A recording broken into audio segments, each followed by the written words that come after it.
Hey guys, tonight we begin Everyday Heroes.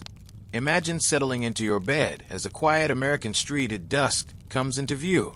Wooden sidewalks worn smooth by years of gentle footsteps. Light spills softly from general store windows, where a shopkeeper in rolled sleeves chats with a neighbor buying evening bread. Down the block, a schoolteacher sweeps her classroom. Chalk dust settling in golden afternoon beams through tall windows. A nurse in crisp apron folds blankets outside a clapboard clinic. Evening breeze lifting her hair as stars begin to show. These ordinary souls, shopkeepers extending quiet credit, teachers lingering late, nurses sitting through long nights, gently shape their towns without fanfare. A postmaster sorts final letters by lamplight, connecting far-flung families with steady hands and careful ink. Farmers check fences at field edges, their lanterns tiny lights against vast starry plains, ensuring tomorrow's harvest. Janitors sweep town hall floors after meetings, making space for tomorrow's voices to gather and decide. Let these stories wash over you softly now, each one a gentle thread in history's calm fabric, perfect for drifting towards sleep. From small-town lanterns to city streetcars, we'll wander slowly together tonight, breathing easily, shoulders relaxing. Picture library desks where books change young minds, kitchens planning community aid, all in unhurried bedtime rhythm. Your eyelids may grow heavy as ordinary heroes fill this peaceful night with their steady, soothing tales. As twilight settles softly over a small American town in the late 1800s, the world slows to a gentle rhythm that matches the easy rise and fall of your breath. Picture yourself walking unhurriedly down the main street, where wooden sidewalks creak faintly underfoot, smoothed by years of quiet footsteps, children skipping to school with slates tucked under arms, shopkeepers carrying baskets of fresh goods, neighbors pausing to exchange soft words about the day's simple joys or small worries. The air carries a faint, comforting scent of wood smoke from chimneys, mixed with the earthy dampness of cooling soil and distant fields, wrapping around you like a familiar blanket. Street lamps begin to flicker to life one by one, their soft golden pools creating islands of warmth in the deepening blue-gray sky, inviting you to linger without any sense of rush or hurry. Ahead stands the general store, a modest beacon of community life, with its wide front windows framing shelves of everyday treasures. Step inside in your mind's eye, where the wooden floorboards sigh softly under slow steps, and the air is rich with the mingled aromas of ground coffee from open sacks, fresh-baked bread cooling on the counter, and bolts of calico fabric stacked neatly beside jars of penny candy glistening like jewels in the lamplight. The shopkeeper, perhaps a middle-aged woman with silver threads in her dark hair pinned loosely back, or a man with kind eyes crinkled from years of gentle smiles, stands behind the worn oak counter, sleeves rolled to elbows, ready with a patient ear for whoever enters. Neighbors drift in throughout the day, a farmer with eggs to trade, a mother selecting needles and thread, a widow buying a bit of sugar on quiet credit, and each conversation unfolds like a slow river, carrying tales of bountiful gardens, a neighbor's lingering cough, or the excitement of a letter from a distant relative. When coins are few, the shopkeeper nods understandingly, marking a tally on the ledger with a steady hand, trusting that kindness given today will circle back tomorrow, weaving an invisible net of support that holds the town steady through lean seasons and gentle plenty. A short stroll brings you to the one-room schoolhouse, its white clapboard walls glowing softly in the last amber rays of sunset filtering through tall sash windows. Inside, the teacher, a young woman in a modest gray dress with lace at the collar, her hair neatly coiled, moves with unhurried grace, straightening the rows of tiny wooden desks scarred by years of eager young hands, erasing the day's lessons from the slate blackboard with a damp cloth that whispers across the surface. Slates and primers rest stacked on her desk, McGuffey readers open to pages of simple moral tales and gentle poems about home and hearth. She pauses by the window, gazing out at the playing fields now empty save for a few lingering children chasing fireflies, their laughter fading into the evening hush. In mornings bright with promise, she greets a room of 20 or 30 faces, farm boys in patched overalls, daughters of mill workers with ink-stained fingers, guiding them through ABCs, sums on slate, and stories of far-off places that spark wide-eyed wonder. Her patience is a quiet force, reteaching a stumbling reader without a hint of frustration, mediating playground squabbles with wise words, staying after bell to help the slowest learner trace one more letter. These small acts plant seeds of knowledge and kindness, helping children from humble homes dream beyond the town's edges, quietly broadening the possibilities of American life, one patient lesson at a time.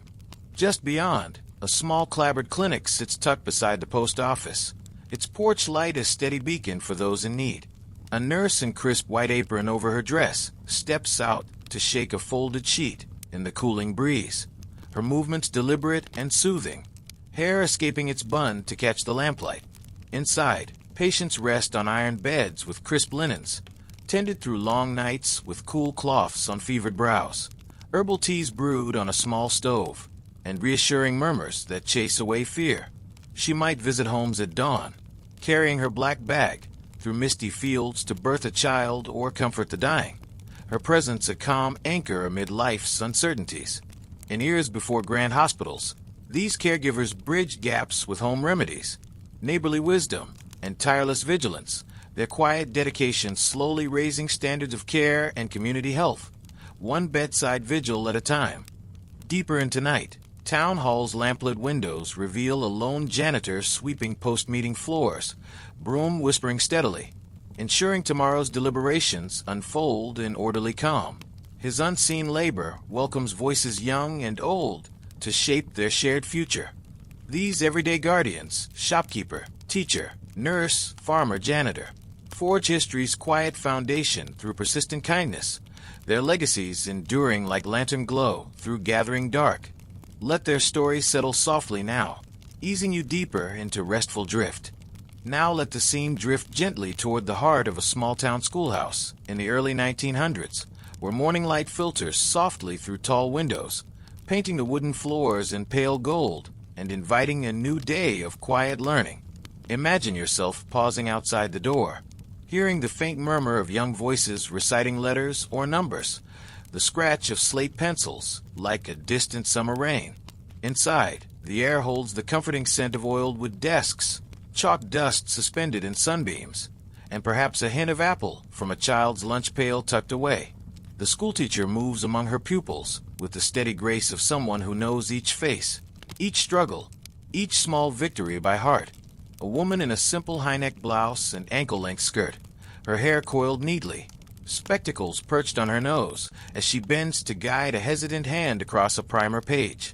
Her days begin before dawn with lesson plans scribbled by lamplight, coal stoked in the potbelly stove to chase winter's chill, and end with stacks of papers grated under a single kerosene lamp, her patience as enduring as the seasons themselves.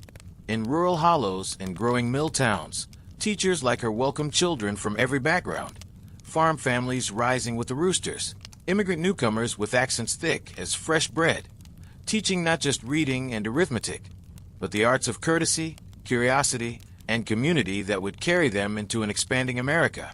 She lingers after the final bell, when the schoolyard empties to games of tag or chores at home, helping the slowest readers sound out words or mending a torn page with careful paste.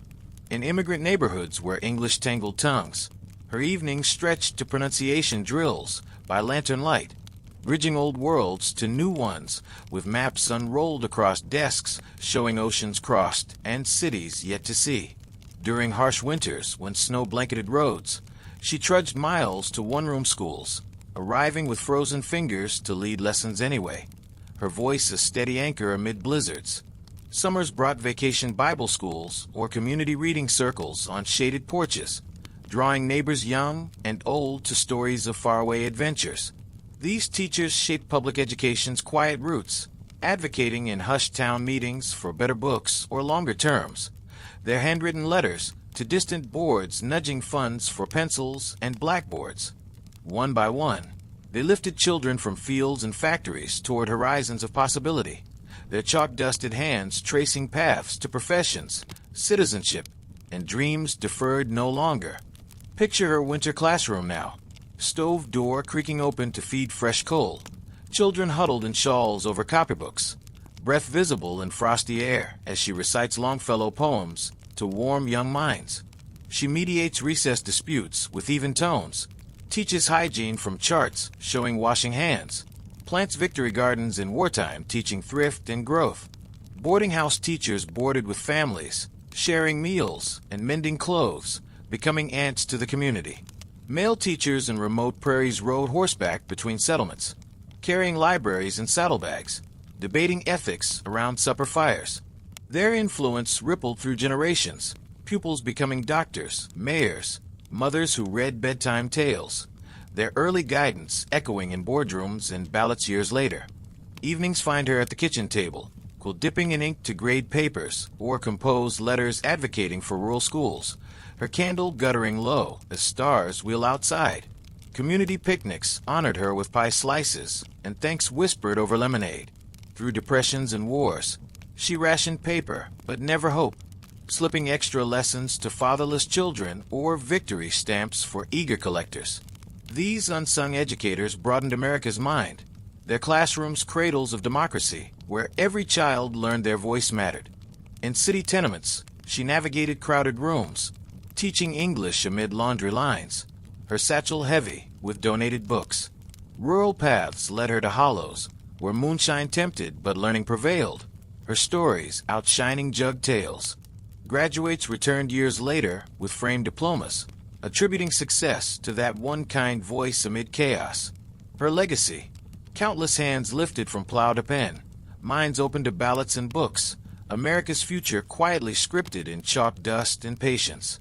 Let these chalk-dusted tales settle like evening mist, easing your thoughts towards slumber's gentle shore. Let the gentle rhythm of the schoolroom fade now into the hushed corridors of a modest hospital ward in the early 1900s, where night wraps the world in quiet, and the only sounds are the soft cadence of breathing patients and the distant tick of a wall clock. Picture yourself gliding silently down this dimly lit hallway, wooden floors polished smooth by countless soft-soled shoes, walls papered in soothing faded florals, catching flickers from oil lamps bracketed at intervals. The air holds a clean scent of carbolic soap mingled with herbal poultices and fresh linen warmed by irons, a comforting assurance of care amid vulnerability. A nurse moves like a shadow made kind, her starched white apron crisp over a long gray dress, cap perched precisely, sleeves rolled for work, face calm with the wisdom of many long shifts.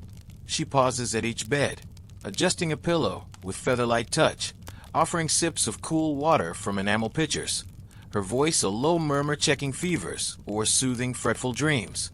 In an era before antibiotics or grand medical centers, these night nurses were guardians through epidemics, injuries, and births, their steady presence transforming raw fear into trust, one bedside vigil at a time. Through influenza waves or polio summers, she worked double shifts, bathing fevered brows with vinegar cloths, rationing precious ice for swollen throats, her feet aching but steps unwavering.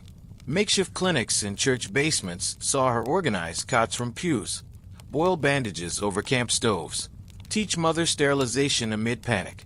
Home visits carried her black bag through rain-slicked streets to tenement fevers or farm accidents, stitching wounds by candlelight, delivering babies in haylofts when doctors were miles away. Her logbook noted temperatures in careful copperplate, charting recoveries that built public health from folk cures to science. Colleagues shared shifts in sisterhood, trading recipes for salves, hymns sung low to ease pain, their collective vigilance slowly professionalizing nursing into a respected pillar. In city charity wards overflowing with immigrant poor, she navigated language barriers with gestures and smiles, teaching hygiene through demonstrations, her satchels stocked with donated milk for underweight babies. Wartime saw Nightingale-trained nurses volunteer for base hospitals, rolling bandages by firelight, comforting homesick soldiers with letters home penned in their stead. Rural orderlies, often men in clean smocks, emptied bedpans without complaint, stoked stoves through blizzards, their rough hands gentle as they lifted frail forms. Training schools demanded grueling hours, lectures on anatomy by gaslight, practicals on rubber dummies, exams passed through bleary eyes, Yet graduates emerged as quiet revolutionaries, demanding sanitation reforms in whispered superintendent meetings. Post-shift, she boarded in nurses' dorms, mending uniforms by needlepoint, sharing cocoa and casualty tales that forged unbreakable bonds. Community drives credited her for quilt collections, penny jars filling dispensaries. Epidemic heroes emerged unsung, the nurse containing smallpox by quarantine zeal, or typhoid tracker mapping water sources. Their advocacy seeded public health boards, vaccination drives, school nurses checking lice and tonsils. One generation's sickbed whispers became the next's preventive medicine.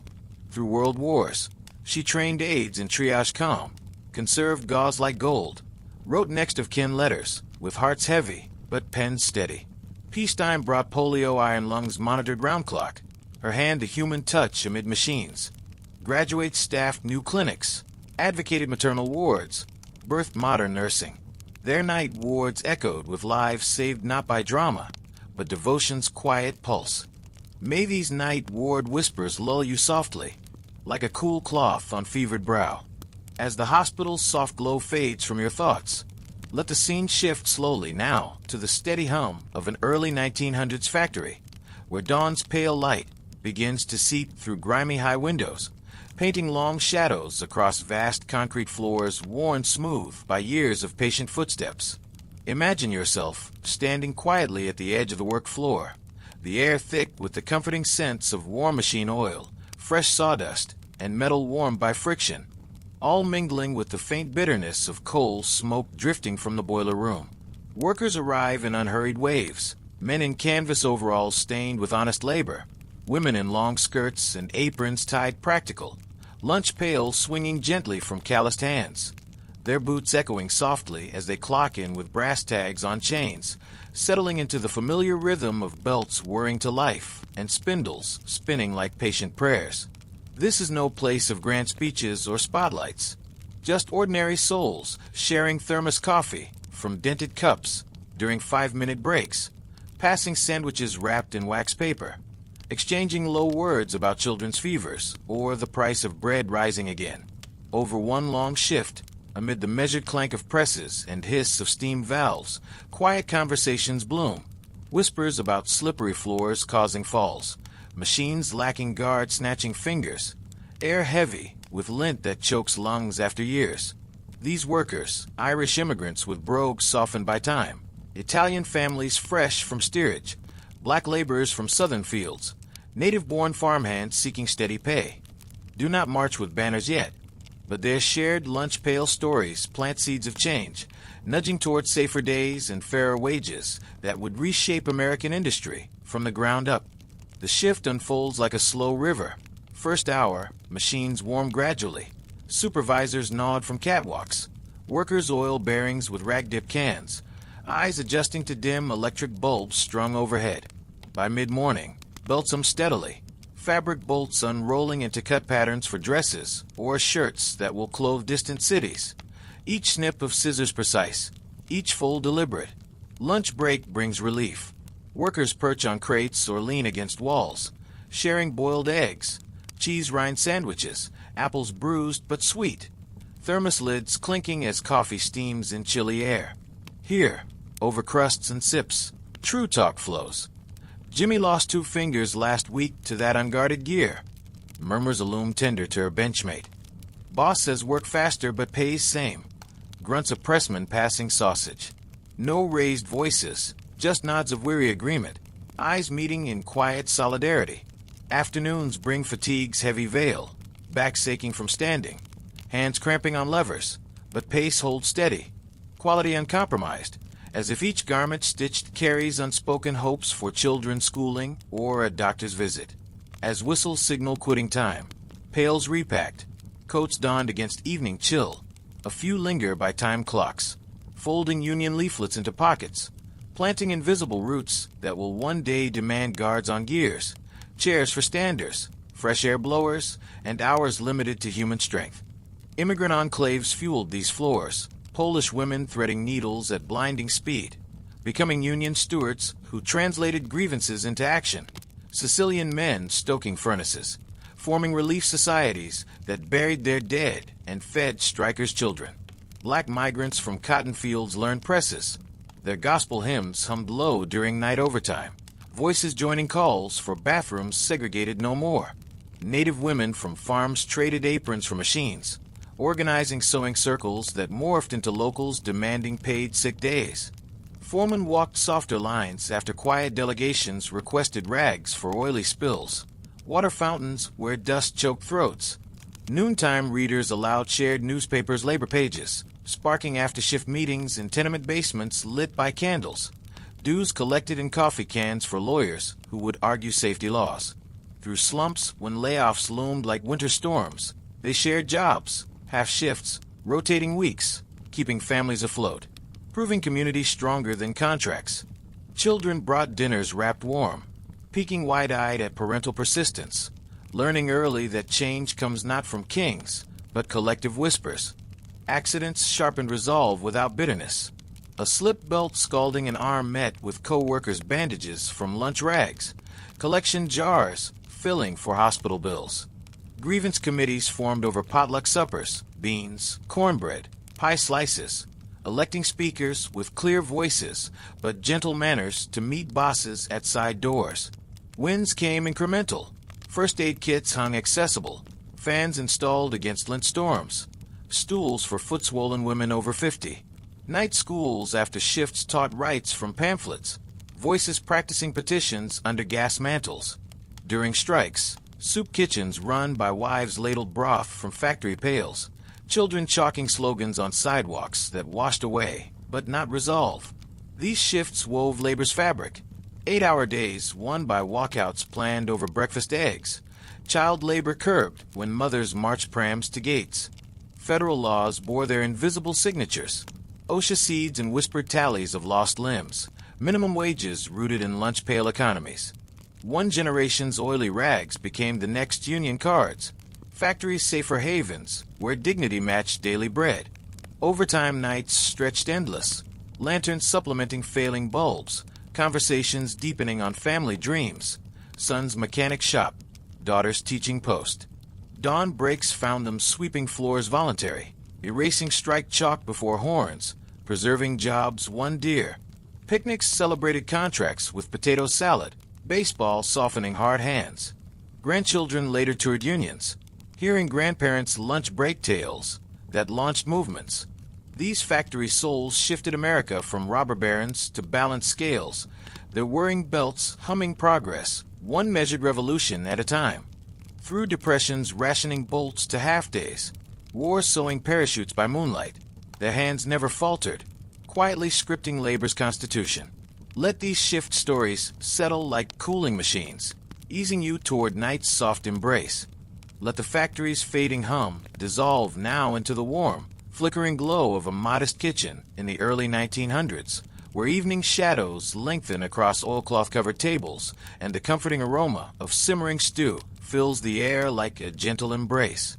Picture yourself seated quietly at one such table in a row house or farmhouse, wooden chairs creaking softly under neighbors gathered close. Women in faded aprons wiping flour-dusted hands. Men loosening collars after long days. Perhaps a few children drowsing by the stove with mugs of warm milk. The kerosene lamp overhead casts a steady amber pool, illuminating stacks of mending. Recipe cards yellowed at edges, and a communal teapot steaming patiently. Conversation flows like the stew's slow bubble. Soft words about rising rent squeezing paychecks, school fees unpaid, or a neighbor evicted for whispering complaints. No shouts or banners here, just practical women jotting petitions on ruled paper, passing pencils for signatures, planning rent strikes or food co-ops over slices of cornbread and apple butter. These kitchen organizers, mill wives, farm widows, laundry women, teachers moonlighting, turn daily burdens into shared action. Their handwritten lists and whispered strategies rippling outward to suffragist marches, welfare leagues, and labor auxiliaries that reshaped American social fabric from hearth to capitol. The evening unfolds unhurriedly. Supper cleared with quiet efficiency. Dishes stacked to soak, while coffee brews strong in percolators, filling the room with rich earthiness. Hands that scrubbed floors by day, now men strike banners from flour sacks. Needles flashing steady as women share stories. Mrs. Kowalski's factory girl coughing lint nightly. Widow Green's woodpile stolen in winter. The Italian mother's milk soured by unsafe tenement pipes. Petitions drafted meticulously. We the undersigned mothers request safer streets for our children. Circulated next door over shared pie crusts. Men contribute low voices from work floors, suggesting meeting halls or friendly councilmen, while babies nursed in laps coo softly to the rhythm. Canning jars line shelves as metaphors for preservation. Peaches for winter, rights for daughters, women trading recipes alongside organizing tips. Bake twice weekly for soup kitchens, or collect signatures at church socials without alarming deacons. These tables birth mutual aid, egg swaps during layoffs, quilting bees funding legal fees, reading circles dissecting suffrage pamphlets by lamplight. No grand oratory, just practical persistence, turning kitchen wisdom into policy nudges. Playground swings petitioned, clinic hours extended, child limits in sweatshops. Immigrant kitchens bridged old worlds to new. Polish Baptistes chanting folk petitions into English. Irish matrons leveraging temperance networks for wage boards. Jewish tailors, wives mapping garment district hazards over Hala. Black church ladies in southern shotgun houses planned voter registries amid cornbread suppers, dodging night riders with coded signals. Farm women drove buggies to county seats with bound ledgers of foreclosed neighbors, testifying calmly before judges. Suffrage tables featured ironed white tablecloths for strategy teas, plotting parades from parlor to picket line. During depressions, these rooms rationed beans into community pots, bartering skills, seamstress for teacher, for survival packs. Children absorbed osmosis style, folding flyers after homework. Learning democracy tasted like mother's potato soup. Winds trickled home. Playgrounds built from playground pleas. Clinics stocked from linen drives. Laws capping rent gouges. Grandmothers later showed yellowed petitions to great-granddaughters voting first time. Whispering started right here over coffee grounds. These tables wove welfare states warp, social security seeds in widow funds, minimum wages from mother's math, proving revolution simmers best at eye level. Depression deepened gatherings, breadlines organized from backstoops, Hoovervilles mapped with quilt patterns symbolizing needs. Women testified before New Deal boards, kitchen notebooks clutched like Bibles, translating home economics into federal programs.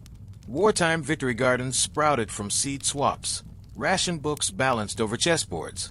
Post-war suburbs saw PDA tables morph into zoning fights, preserving green spaces amid sprawl. Civil rights lunches featured sharecropper moms planning bus boycotts, recipes coded for carpools. One table's tamale petition snowballed into local ordinances. Another's quilt raffle funded NAACP branches. Elderly organizers mentored young via church suppers, passing wooden spoons like scepters. Modern movements traced DNA to these oilcloths. Environmental moms testing tap water. Teachers unionizing over cafeteria chats.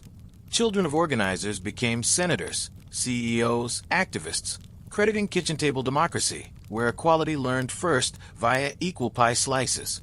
Victory suppers celebrated incrementally. First playground ribbon cut with kitchen scissors. Rent control passed via precinct captains baked from scratch. Picnics toasted progress with potlucks spanning cuisines. Children racing fields won deer.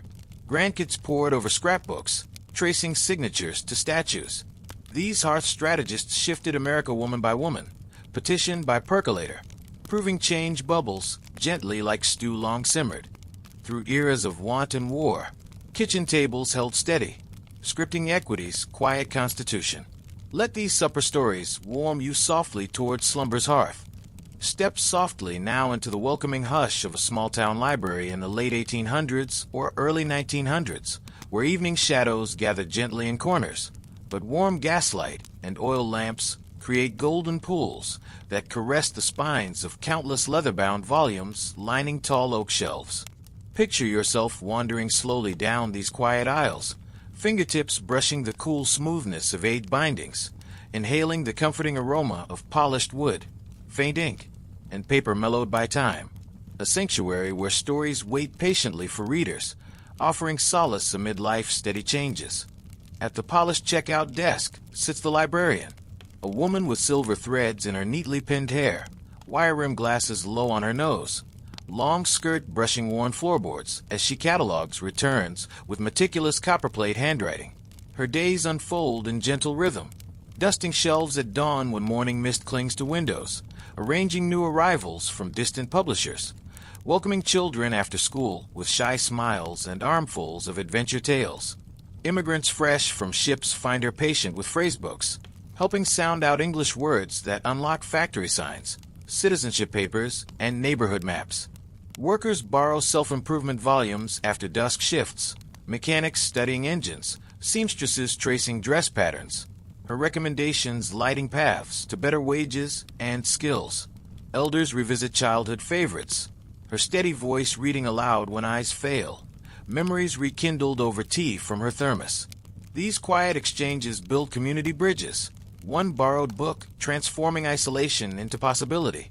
Winter evenings stretch her hours longest, stoking the iron stove against frost-creeping window panes, keeping doors open for latecomers seeking shelter from blizzards or life's colder turns.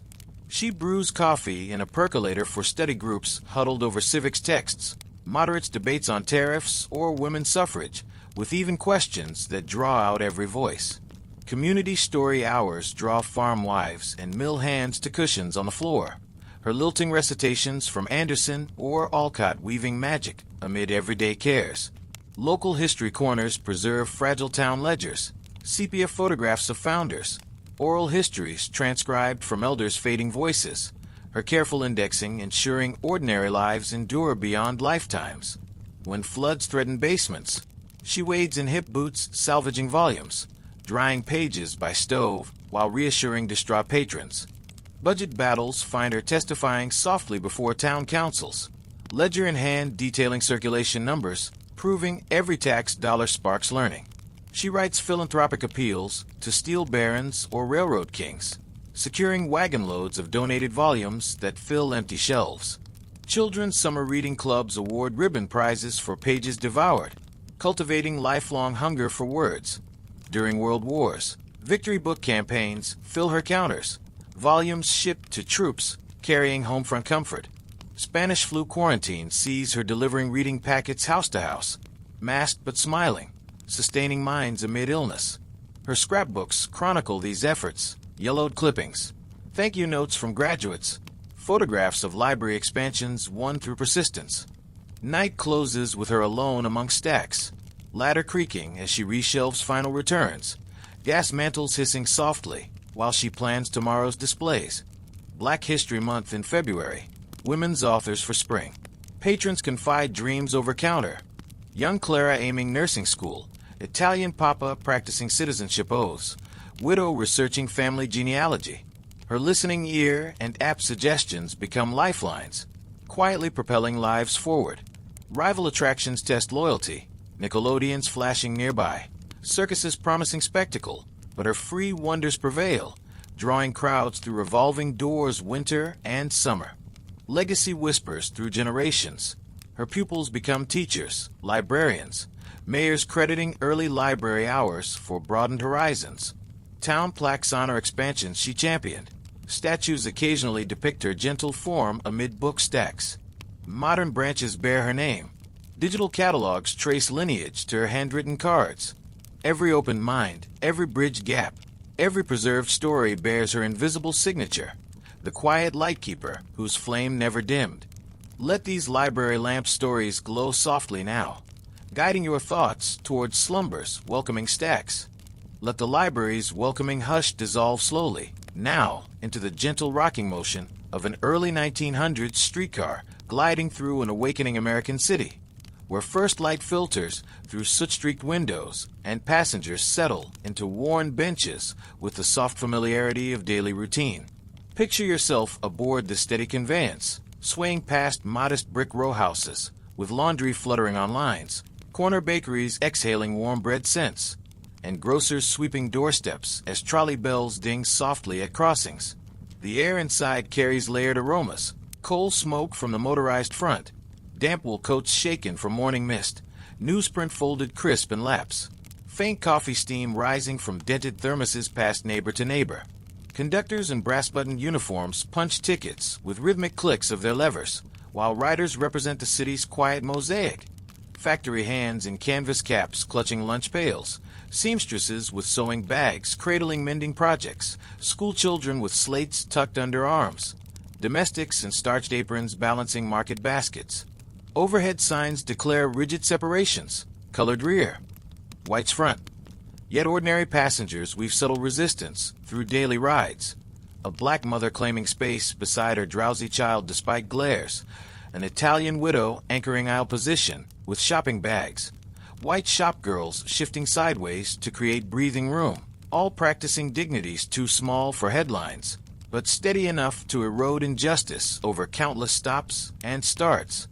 Morning runs fill gradually like a gathering congregation. First the early shift machinists nursing hangovers with thermos black coffee, then clerks in starched collars, scanning classified ads for better wages, mothers ferrying children to schools with picture books peeking from bags, conductors, often second-generation Irish, with brogues mellowed by routine, or German veterans with clipped efficiency, collect fares mechanically but grow nuanced over routes, slowing at crowded colored stops for safe boarding, overlooking brief rear overflows during breakdowns, exchanging nods with familiar faces regardless of section. Newspapers rustle with labor news or baseball standings, sparking low debates. Yankees blew it again. Or heard they're striking at the mills. Conversations crossing aisles unintentionally when cars sway around corners. Children test boundaries innocently. White boy offering half seat to black classmate, earning swift parental correction but planting lifelong questions. Lunch hour specials carry market crowds with bulging produce sacks, conversations turning practical. Potatoes up again at Murphy's, or landlord raised rent third time this year. These rides knit neighborhoods invisibly, carrying church announcements that rally precinct captains, whispered grievances that seed petitions, shared discomforts that forge cross-line acquaintances. Afternoon peaks test the system seams. Rush hour packing transforms rigid cars into temporary democracies, where elbows brush across signs. No room for segregation's full theater, passengers bracing collectively against sharp turns. White housewives from suburbs ride rear sections during driver shortages, emerging with softened views shared at evening quilting circles. Evening returns blend weary factory crowds, harmonizing gospel refrains with Irish ballads. Conductors humming along unconsciously. Immigrant motormen navigate divided routes with growing ambivalence. Polish Pete ignoring minor infractions. Greek Nick timing stops for safe alighting after dark. Black porters polish brass fittings while overhearing riders organizing talk, relaying details to after-hours union halls. Desegregation experiments begin organically. Quiet sit-ins on empty midnight runs. Informal fare boycotts coordinated through church bulletins, lawyers collecting affidavits from riders documenting patterns of harassment, streetcar brotherhoods cross color lines in backroom mechanics' sheds, tools shared freely during repairs regardless of union card color. During system-wide strikes, wives commandeer spare trolleys for relief runs, ladling soup from depot washtubs to hungry strikers queued patiently. Night owls, nurses post-shift, barkeeps closing early, couples from picture shows, fill final runs with drowsy contentment, conductors lighting cigarettes at layovers, swapping tales of rowdy passengers or miraculous evasions. Federal scrutiny arrives gradually. Interstate Commerce Commission inquiries sparked by riders' notarized letters, Supreme Court precedents seeded by trolley testimonies. Incremental victories accumulate. Extra cars purchased for peak loads easing overflows. Segregation signs removed during wartime labor shortages. Conductors retrained in neutrality post-Brown decision. Elderly passengers reminisce about first free rides when signs finally vanished, crediting persistent mothers who claimed seats daily. Modern transit authorities honor this legacy with ADA-accessible platforms, diversity hiring quotas, equitable transfer policies, tracing ancestry to those early resistances. Every approaching platform ding-ding echoes forgotten dignities that propelled America from divided benches to shared destinations. Victory celebrations bubbled quietly. Depot potlucks with women exchanging recipes across old lines. Children racing empty, desegregated cars during open houses. Conductors posing proudly for newspaper photos, holding integrated passenger groups. Grandchildren rode complimentary passes, absorbing seat-claiming stories that inspired law careers or council runs. These rail-bound revolutionaries transformed segregation from ironclad rails to constitutional relic. Their persistent rides scripting equality slow, steady turnstile revolution. Through Jim Crow enforcements to Montgomery connections, streetcar souls maintained dignified courses, wheeling justice forward one measured stop after another. Let these rhythmic trolley tales rock you gently now towards sleep's final platform, where all lines converge in peaceful rest. Let the streetcar's gentle sway dissolve now into the peaceful awakening of an early 1900s American farmstead, where dawn's first blush kisses dew heavy fields and a rooster's clarion call ripples softly through morning mist like a whispered invitation to the day. Picture yourself standing at the weathered fence line, breathing deeply the symphony of scents. Rich loamy soil freshly turned, sweet hay bales stacked in golden ricks, damp clover meadows exhaling night's coolness, faint wood smoke curling from the kitchen chimney, where coffee percolates steadily and bacon sizzles in cast iron. Lantern light spills golden from barn doors as farmers stir. Men in faded denim overalls and woolen caps coax sleeping horses from stalls with murmured endearments. Women in long gingham dresses and sunbonnets kindle hearth fires with kindling snaps. Children in bare feet haul brimming milk pails, from lowing Holsteins or scatter corn to clucking hens with wide morning yawns. These are working landscapes of family partnership, not plantation pageantry. Split rail fences marking modest acres of corn, wheat, and vegetable patches. Tool sheds crammed with hoes, scythes, and seed sacks worn smooth by generations. Yet amid this timeless rhythm of plow, plant, and pray, these ordinary stewards quietly redirect abundance to justice's table.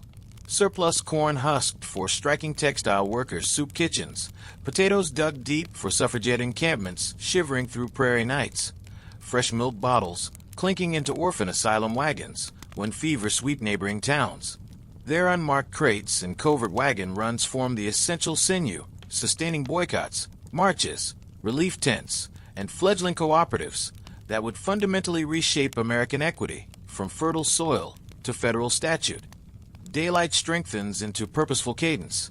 Hearty breakfasts shared at rough-hewn trestle tables laden flapjacks drowning sorghum, eggs scrambled fluffy, smoked him sliced thick from hickory cures, family Bibles open to Proverbs before chores summon outside.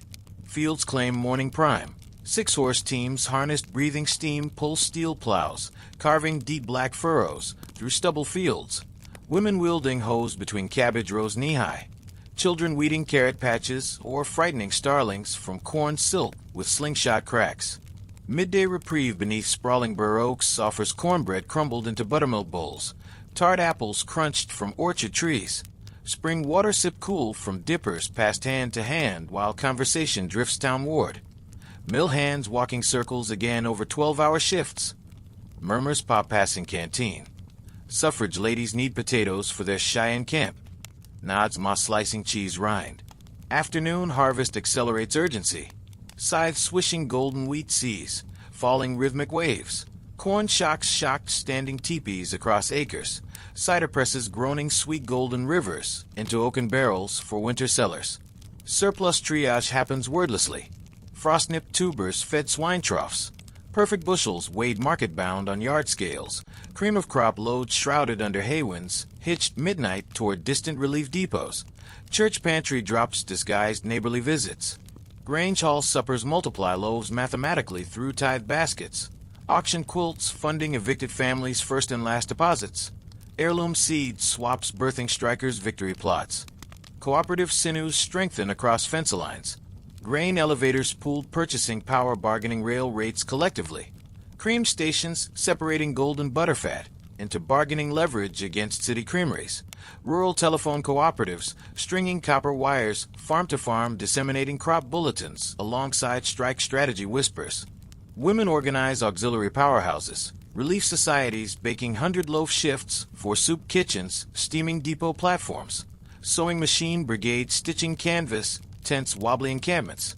Buckboards creaking relief runs piercing sheriff blockades with hidden ham loads. Black yeoman farmers South Central divert cottonseed cakes, freedom kitchen griddles. Risk ledger audits, sustaining Tuskegee extension agents' literacy campaigns. Immigrant market truckers, Bohemian beet specialists, Sicilian citrus haulers, Norwegian dairy devotees, transplant ancestral casses into American mutuals. Sauerkraut sellers stocked wintering unemployed Finns. Vineyard sacramentals pressed Prohibition-era medicinal tonics, flu-ravaged tenements. Dust Bowl exodus witnesses remnant bottomlands feeding transient Hoovervilles. Dispossessed tractors loan community victory gardens FDR broadcasts. Industrial heartlands trace sinew to these silos. Flint Fisher body sit-downers sustain clandestine milk wagon runs. Harlan County miners breaking starvation sieges, surreptitious potato drops. Suffrage caravans rolling alfalfa-fed mules. Campaign tents pitched borrowed pasture under watchful stars. Single farms clandestine wagon ripples through decades. Mathematical proof bread breaks precede ballot victories. Winter transforms toil inward. Broad axes splitting hickory logs steady heartbeat chopping blocks. Quilting frames encircling 30 farm wives, clicking bone needles auction blankets, fetching $100 evicted miners. Kerosene lamplight balanced ledgers, tracking caused tides alongside egg sales. Spring freshets demand levy service. Sandbag brigades filled granary shovelfuls. Flatboats laden smoke jowl slabs navigating flooded main streets. Drought covenants ration wells neighborly. Crop rotations whispered Grange Lodge influencing national soil banks. World War ration boards meat farm kitchen tables plotting wheat quotas. Canning factories humming borrowed pressure cookers troops rations. Post-war consolidation births farm bill precursors through cooperative lobbies. Civil rights lunch counter sit-ins fed smokehouse bacon runs. Freedom summer field kitchens steaming greens donated collards. Environmental awakening germinates soil conservation districts. Counterplowing pioneered extension demonstrations.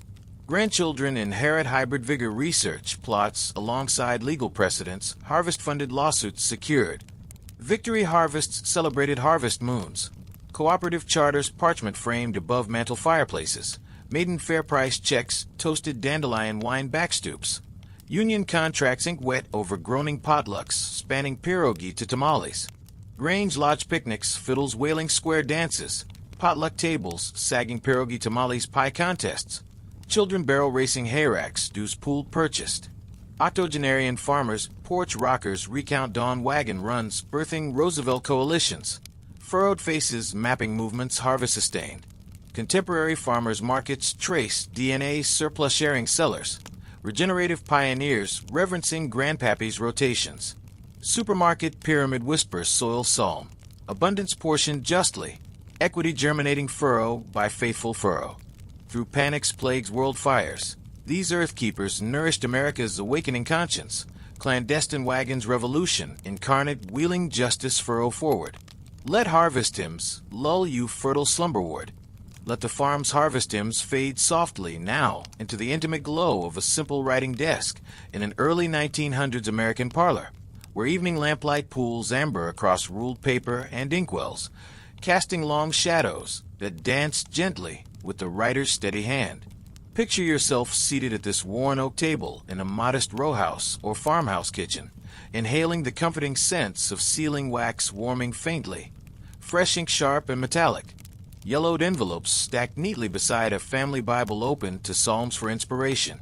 Ordinary Americans, factory clerks in shirt sleeves after supper, farm wives with aprons still flour dusted, school teachers boarding in attics, Pullman porters scribbling by railcar lanterns, dip quills or fountain pens with quiet resolve, composing letters that carry private convictions into public arenas. These handwritten missives to newspapers, congressmen, factory owners, and distant kin detail daily injustices without fanfare. Children maimed by unguarded machines, widows evicted for unpaid rents, polluted rivers poisoning wells, segregated schools, starving young minds, mailed by the thousands in dim post offices, sorted through by weary clerks, These uncelebrated voices accumulate like steady rain eroding stone, shifting editorials, prompting investigations, swaying votes, and quietly authoring policy, from parlor to capitol, without ever touching microphone or podium. The letter ritual unfolds like evening prayer, supper cleared with quiet efficiency, children bedded with story kisses, spouses knitting nearby, or whittling pipe stems, while writer gathers thoughts walking floorboards creaking softly. First drafts scratch out hesitations, crossed words, margins crammed addendums, refined through candlelit revisions until voice rings true. Honorable Senator, my boy lost arm to mill gearing last Michaelmas. Or Dear Editor, our creek runs orange from tannery waste, fish belly up daily. Farm women chronicle dust bowl barrenness, with soil samples taped envelopes. Mill mothers tally child casualties ledgers, clipped pleas. Pullman porters encode grievances Pullman Company stationery. Decoded Union Hall Chicago. Immigrants labor translations dictionaries. Simple English carrying ancestral fire. Polish matrons demanding night schools. Italian bakers protesting bread price gouges. Envelopes seal deliberate folds. Stamps moisten tongues. Post boxes stuffed pre-dawn shadows. Philadelphia mainline matrons. Bronx tenement stoops. Dakota Prairie dugouts, all feeding national conversation anonymously. Chain reactions ripple invisibly. Rural postmasters forwarding. Most urgent stacks editors' desks. Washington secretaries sorting citizen mail mountains, prompting undersecretary memos. Newspaper typesetters setting type indignant columns, birthing editorials. Child labor crusaders, like Mother Florence Kelly cite thousands maternal pleas, statistics crusades. Civil service reformers credit housewives petitions merit appointments.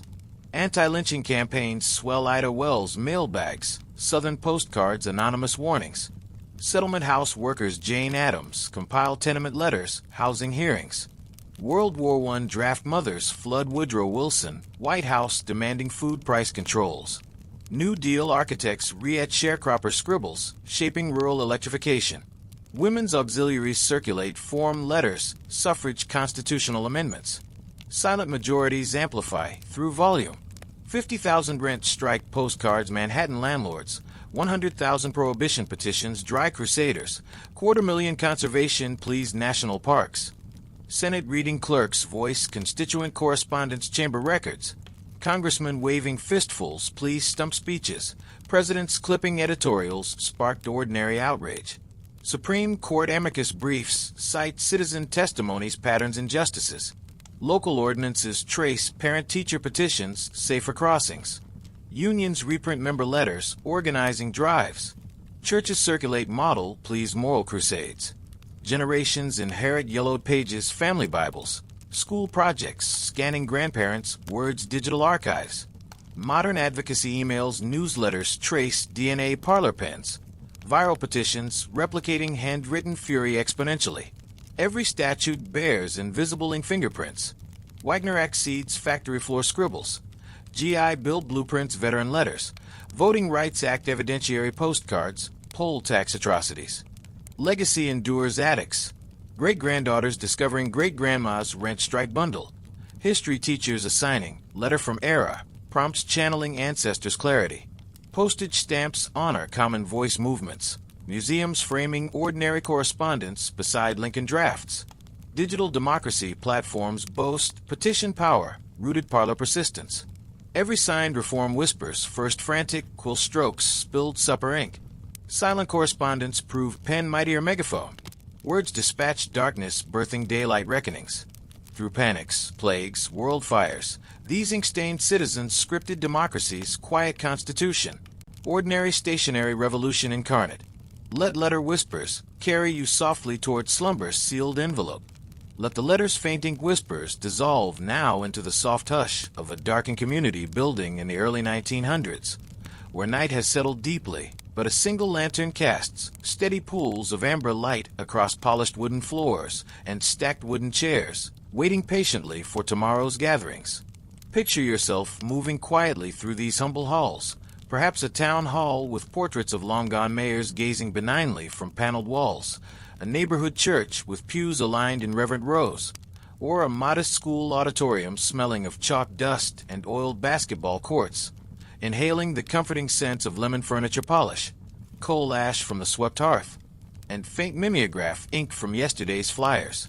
The janitor works alone in this sacred interlude, a man in canvas overalls patched at knees, cloth cap tilted back, rough hands gripping broom handle with practiced ease, his movements deliberate and unhurried, sweeping scattered meeting debris into neat dustpans, mopping spills with steady strokes that whisper across floorboards, stoking the potbelly stove to ward off dawn's chill. These unseen custodians ensure doors swing wide each morning for union meetings, suffrage debates, civil rights planning sessions, choir rehearsals, and parent-teacher nights. Their quiet labor creating the physical sanctuary where voices gather, ideas collide, and communities transform without ever demanding credit or corner office. His nightly rounds follow ritual precision. First, the main hall where chairs scraped during heated zoning debates now aligned perfectly by type, cushions fluffed for comfort. Then side rooms where women's auxiliaries left half-eaten cookies and petition stacks, crumbs vanishing under rag swipes, while signatures dry undisturbed. Basement boiler room demands coaxing, shovel coal rhythmic into hungry maw, dampers adjusted for even heat, pipes humming approval through walls. Upstairs, classrooms receive eraser clappings outside windows, blackboards washed to gleaming slates ready for tomorrow's lessons, desks straightened facing forward like obedient soldiers. Church sanctuaries merit reverence. Hymnals rest tacked alphabetical, altar cloths iron smooth, baptismal fonts topped with fresh water glinting moonlight. During winter storms, when meetings cancel, he braves drifts anyway, stoking furnaces remotely so pipes don't freeze, arriving pre-dawn to melt icicles from door handles. Summer humidity sees fans oiled silent, windows propped with sticks against sudden rains. No paid overtime tracks these devotions, just personal satisfaction knowing first arrivals find welcoming warmth. Community life pivots on his invisible hinge.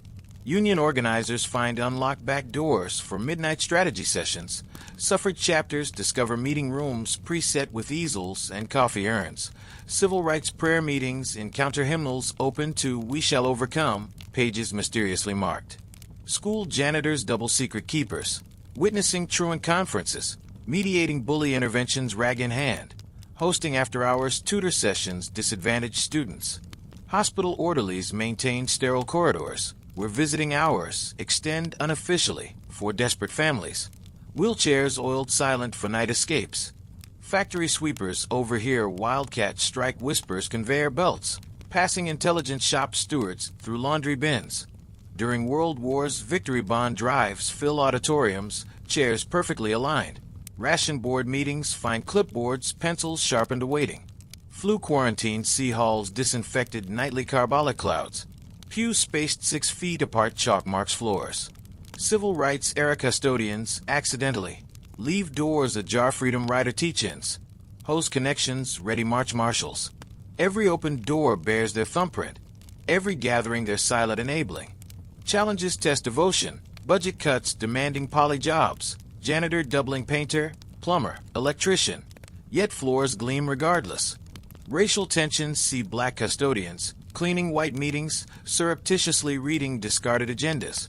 White janitors shielding colored assembly sheriff sweeps. Depression-era unemployed sleep overnight cots. Fed pantry scraps before dawn dispersal.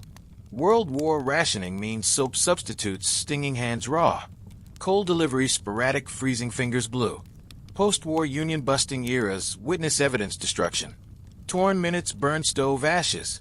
Chalkboard erasures thorough government inspectors. Modern multitaskers track digital calendars, syncing NAACP chapters, LGBTQ support groups, immigrant ESL classes, HVAC systems humming 24/7 activism incubators. Retirements celebrated surprise banquets folding tables they aligned countless times. Engraved keys symbol service spanning generations. Legacy whispers vestibules, plaques in honor of faithful service. Children grown leaders recalling, janitor always left light on.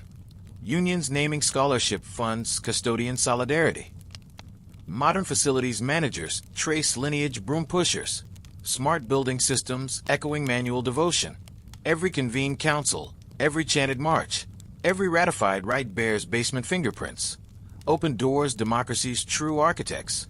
Through eras, upheaval, complacency, these floor guardians kept welcome constant, proving hospitality precedes history handwritten. Let these sweeping stories settle softly now, polishing your thoughts towards slumber's perfectly made bed. Let the janitor's steady broom strokes fade now into the soft lantern glow spilling from a modest frame house on a quiet early 1900s neighborhood street, where twilight deepens, but windows radiate the comforting warmth of care extending far beyond daylight hours or formal credentials.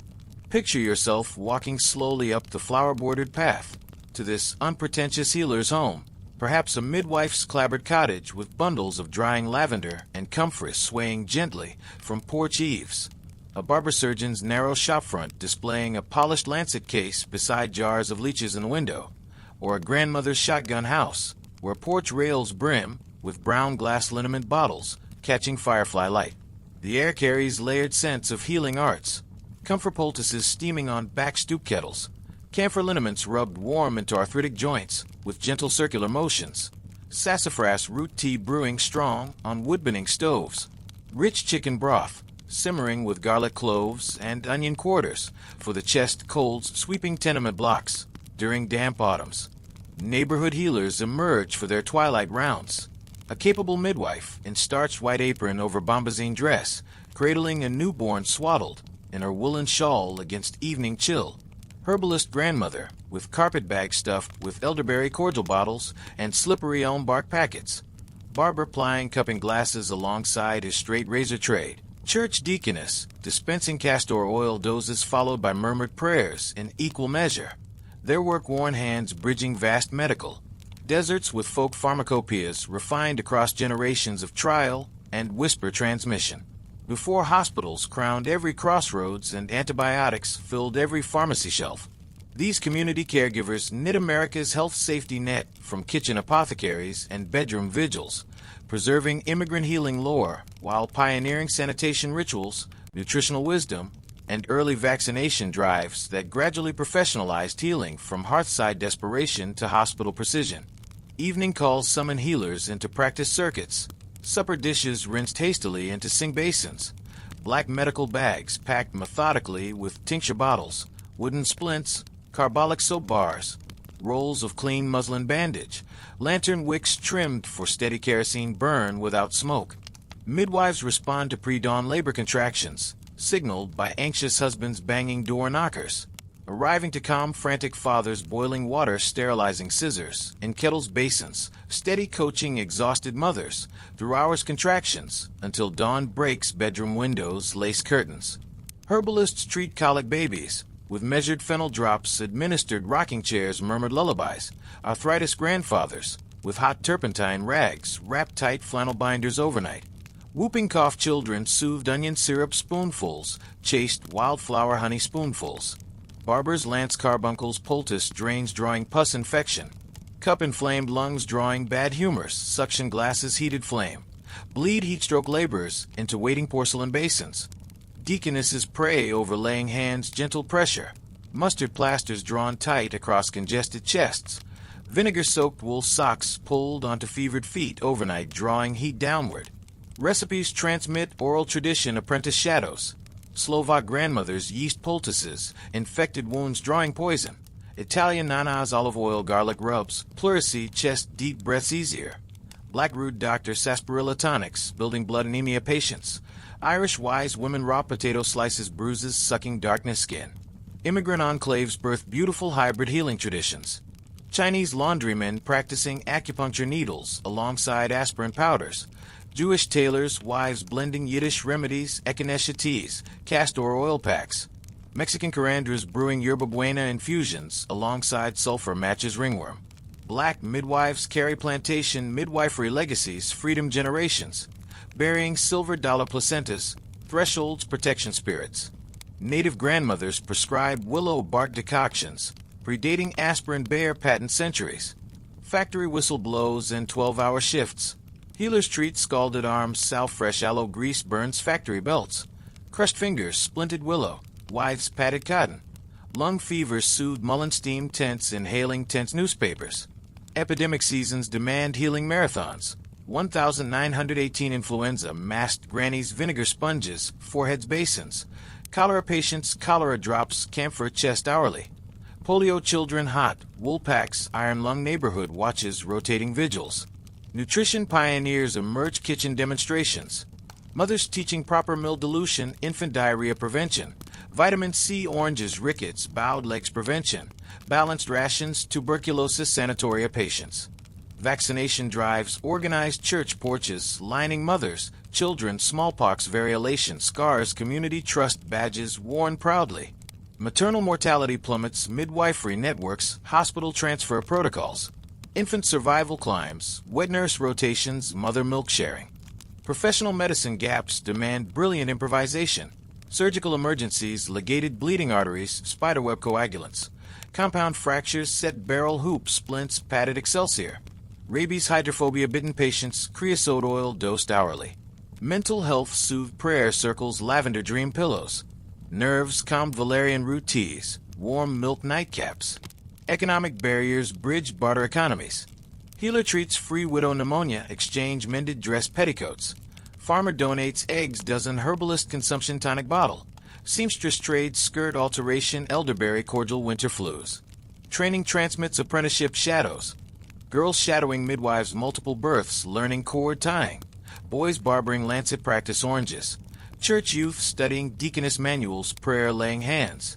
World War's homefront remedies, conserve hospital beds. Vicks VapoRub homemade camphor grease menthol crystals. Penicillin mold experiments, kitchen Crocs bread doughs. Depression herbalism revives economic necessity medicine. Dandelion root coffee hypertension control. Plant and leaf salve cuts infections. Nettles iron tonic anemia. Civil rights movement healers treat freedom riders. Tear gas apple cider vinegar nasal douches. Police dog bites comfrey cooling packs goldenrod wash. Recognition trickles generations later. Midwifery licensure boards credit pioneered doula silver dollar rituals.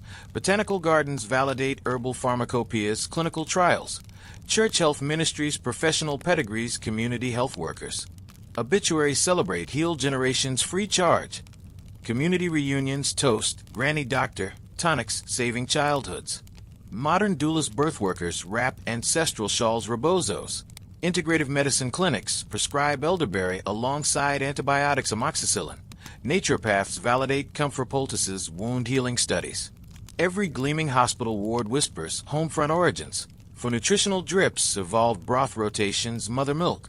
Pain management protocols, rooted hot water bottles, river stones. Mental health peer counseling circles, deaconess prayer circles evolved. Neighborhood healers proved medicine begins mother's knowledge. Hospitals finish work kitchen cures started. Through centuries plagues, panics, pandemics, progressions. Neighborhood healers bridge desperation professional delivery. Kitchen cures birthing modern medicine phoenix-like. Let these remedy rhythms breathe deep now. Soothing every ache toward healing slumbers, perfect restoration.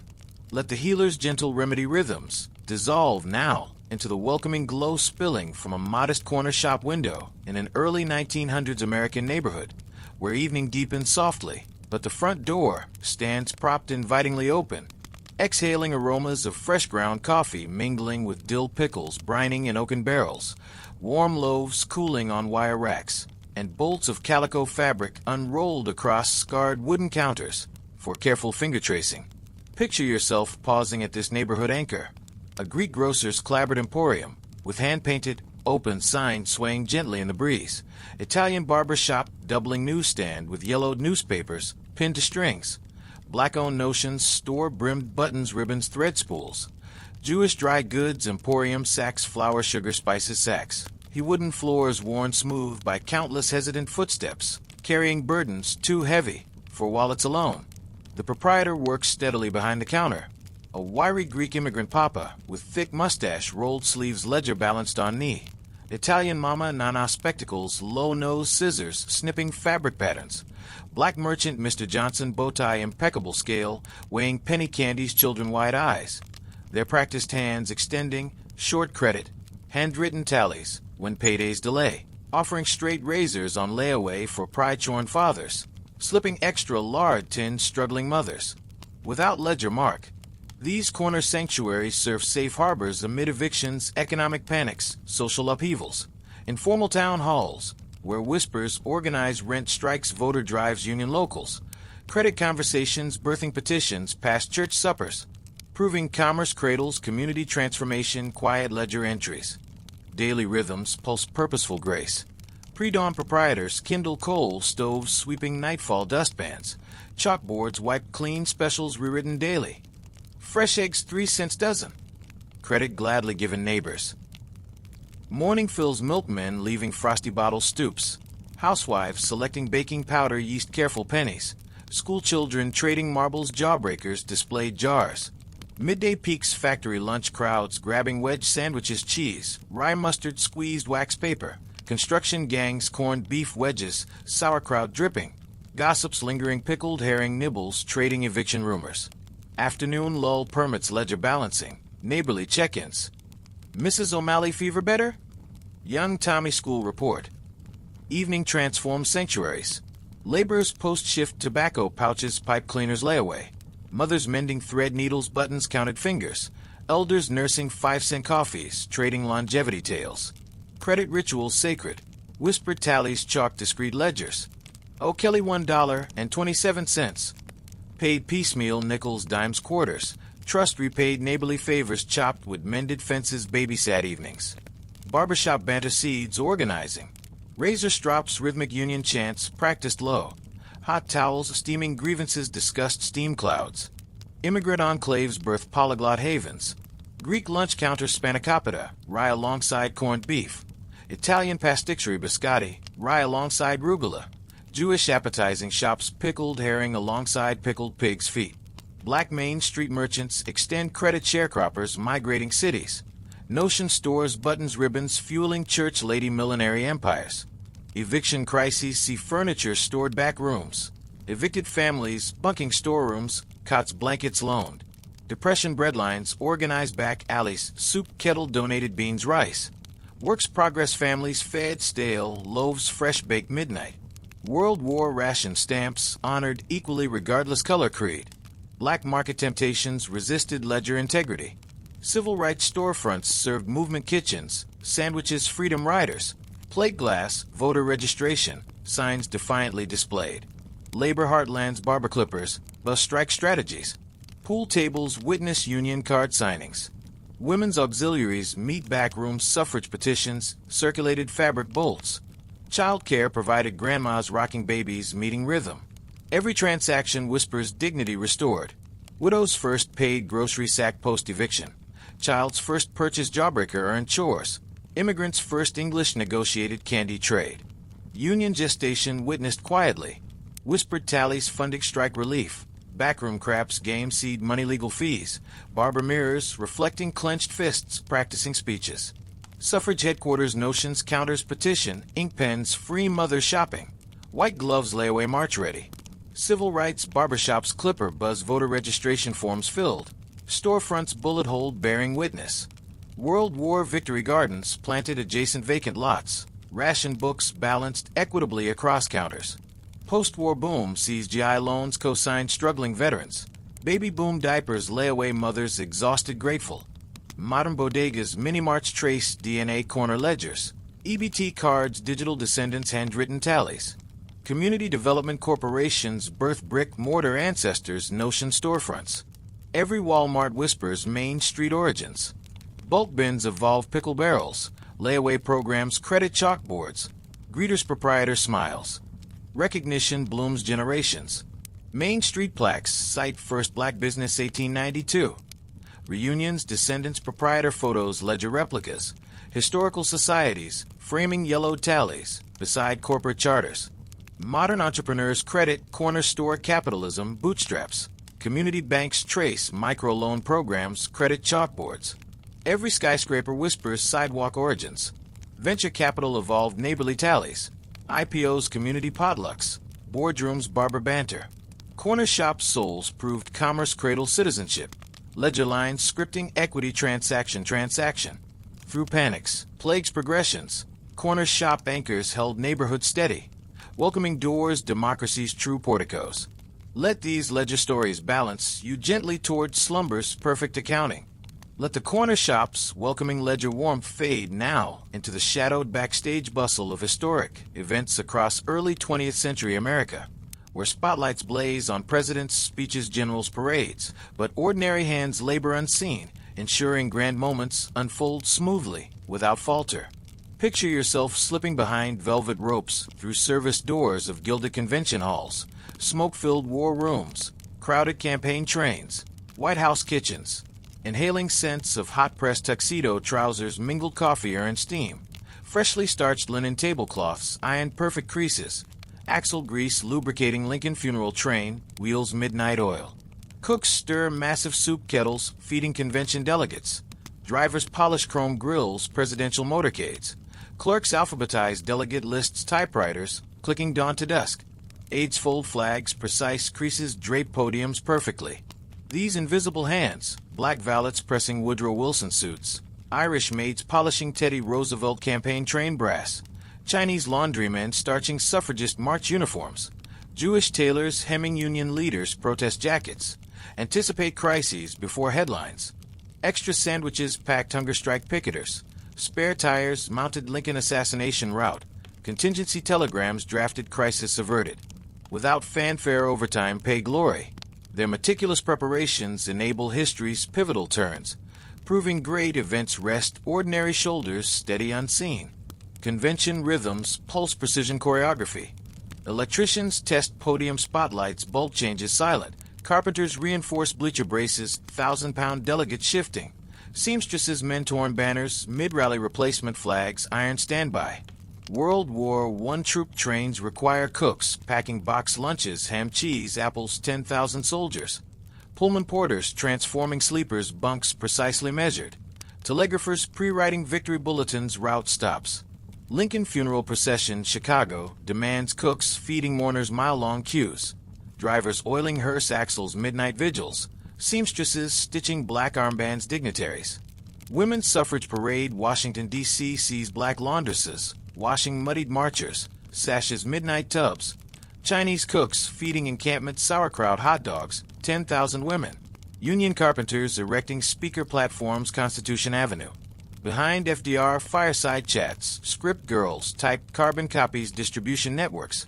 Maids polish microphone stands, wax fingerprints. Electricians rig basement radio transmitters, steady signal. Every dignitary entrance stage left bears dozen invisible preparations, ensuring flawless execution. Labor heartlands trace fingerprints, picket line preparations. Cooks midnight soup kettles striking steelworkers. Laundresses washing protest signs, flour paste reinforced. Carpenters building sound trucks, loudspeaker mounts. Civil Rights March, Washington MLK speech demands union electricians, wiring Lincoln Memorial microphones. Black cooks feeding caravans, fried chicken greens, mile-long highways. Maids pressing thousands, march uniforms wrinkle-free. World War II ship launchings, welders, torch-cut gangplanks, precise measurements.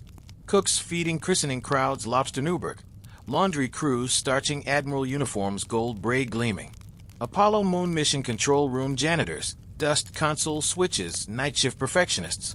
Cooks feeding NASA engineers, 24-hour shifts. Tailors hemming astronaut flight suits, oxygen hose fittings.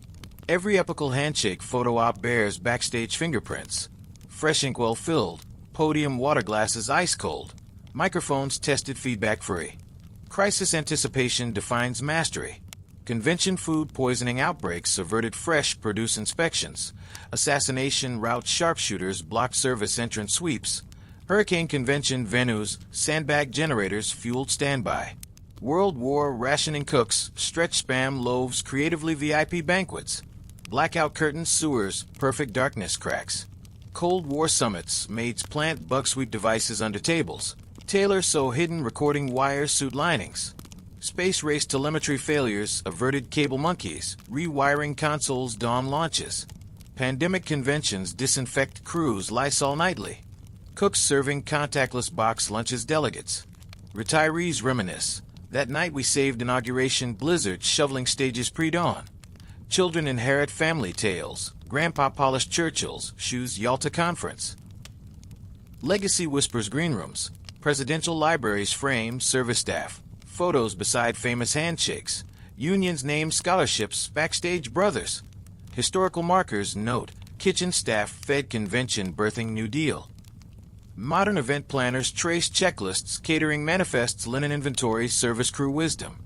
Oscars thank my glam squad. Nobel speeches credit support teams. Every TED Talk bears greenroom fingerprints. Great moments prove symphonies, invisible orchestras, tuning perfect silence. Through coronations, crises, celebrations. Invisible hands, scripted histories, flawless choreography.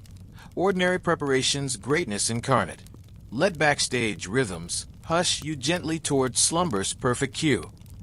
Let the invisible hands backstage rhythms fade now into the bright morning bustle of an early 1900s American schoolyard, where children burst through swinging gates like sparks from a kindling fire, their laughter and shouts mingling with the scrape of marbles on dirt patches and the snap of jump ropes turning steady rhythms under watchful teachers' eyes. Picture yourself lingering at the chain-link fence surrounding this lively playground, perhaps a red brick public school in a mill town with flagpole ropes clanking softly in the breeze, a one-room prairie schoolhouse where outhouse paths crunch gravel under small boots, or an urban Catholic parochial yard where sisters in black habits ring brass bells for line-up. The air alive with scents of chalk dust wafting from open windows, peanut butter sandwiches unwrapped from wax paper bags scuffed, leather baseballs oiled fresh for recess games. Newsboys hawk evening edition street corners after school bells, their caps tilted back as they pocket pennies earned hawking headlines from distant capitals.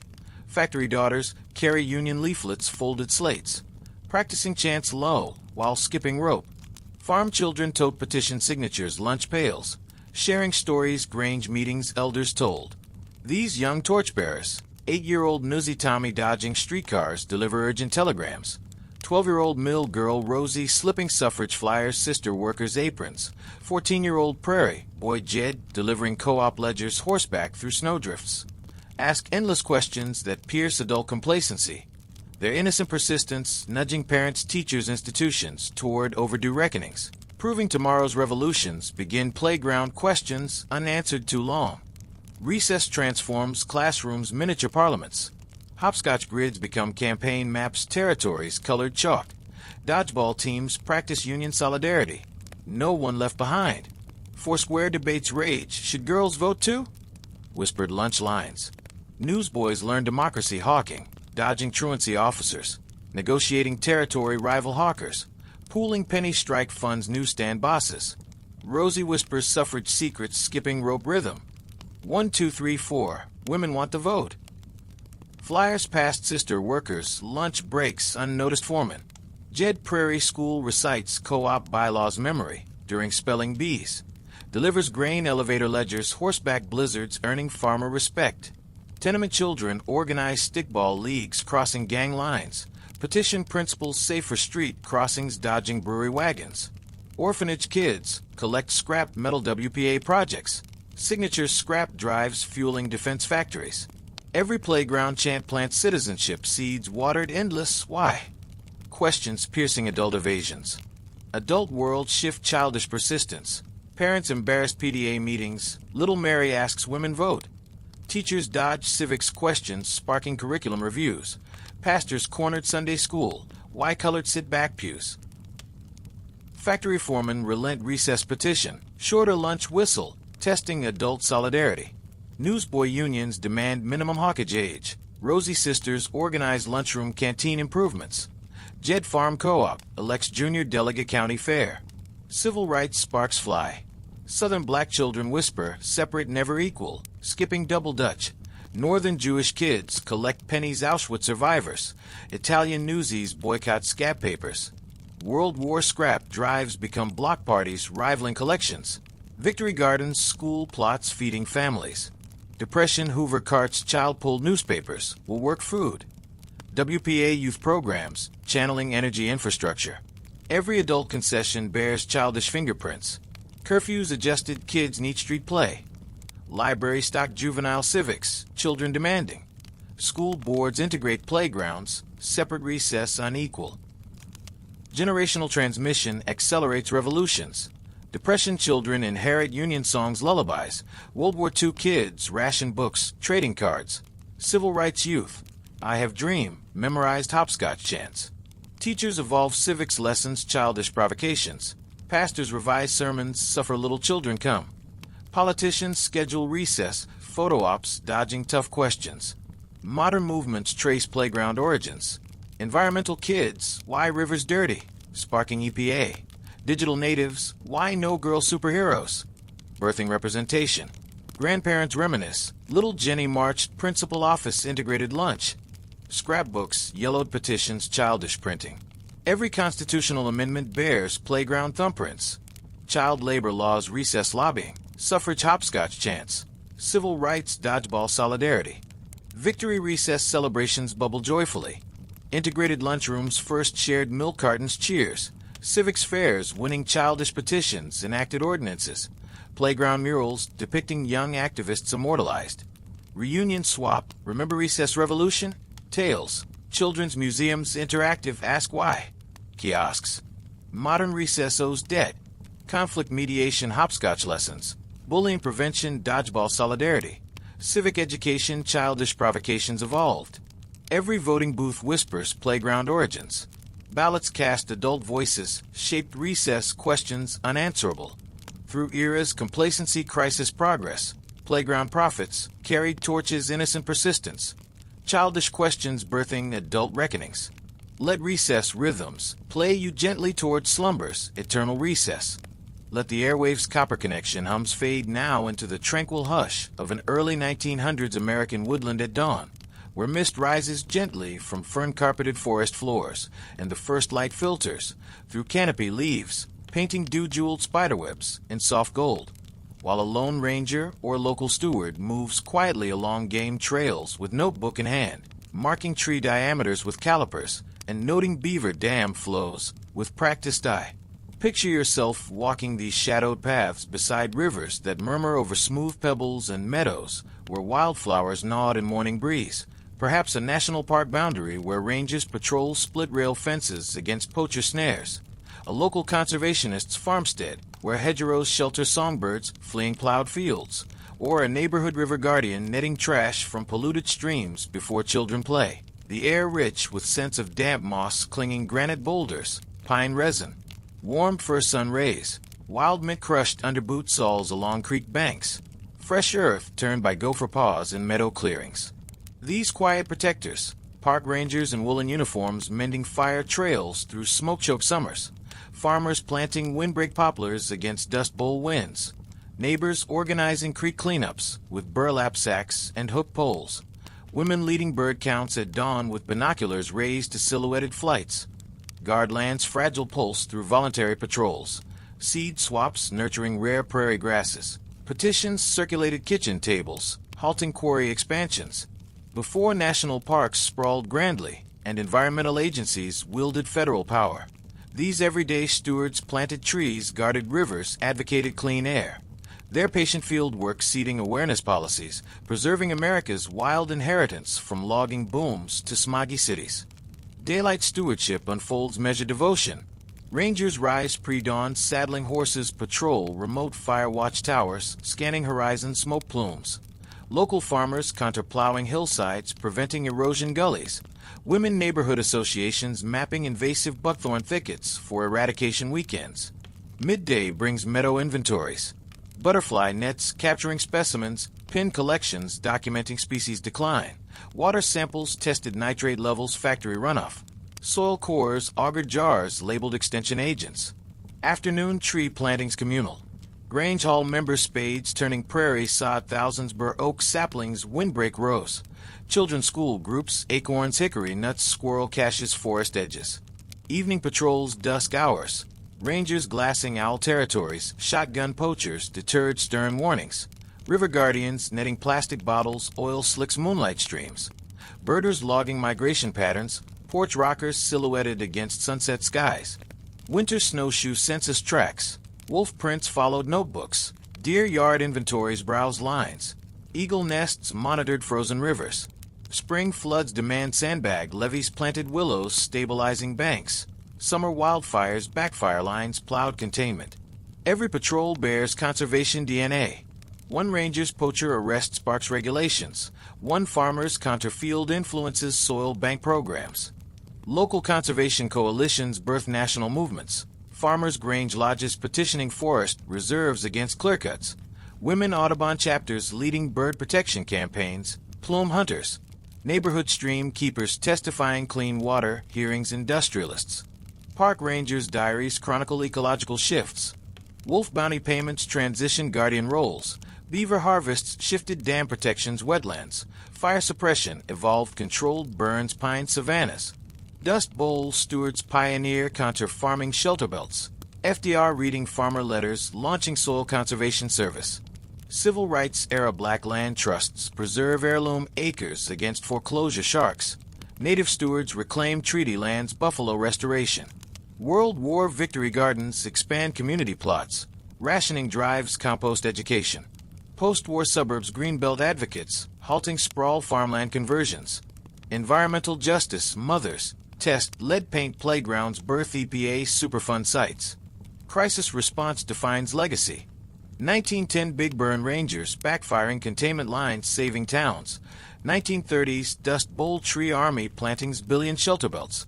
1969 Cuyahoga River Fire igniting Clean Water Act petitions. Love Canal Mothers door-to-door soil tests birthing Superfund. 3 Mile Island neighbors Geiger counters radiation mapping. Modern stewards monitor fracking wastewater streams. Drone illegal logging borders. Citizen science apps invasive species mapping. Recognition trickles. Ranger stations named faithful patrols. Conservation easements honor farmer lifetimes. Audubon sanctuaries women birders. Descendants inherit family journals. Grandpa planted first park redwood grove. Grandma's creek cleanup stopped factory dump. Every national park acre bears steward boot prints. Trail miles patrolled. Species saved inventories. Policies seeded kitchen pleas. Victory celebrations quiet satisfactions. First protected wetland heron rookery fledged young. Prairie restoration bobolink songs returning. Urban stream trout fingerlings released clean riffles. Reunions share faded photos. Ranger Brown chased last market hunter 1907. Mrs. Ellis planted Thousand Park Oaks Depression summers. Modern land trusts trace lineage volunteer patrols. National monuments farmer petitions. Every bald eagle soaring clean sky whispers steward vigilance.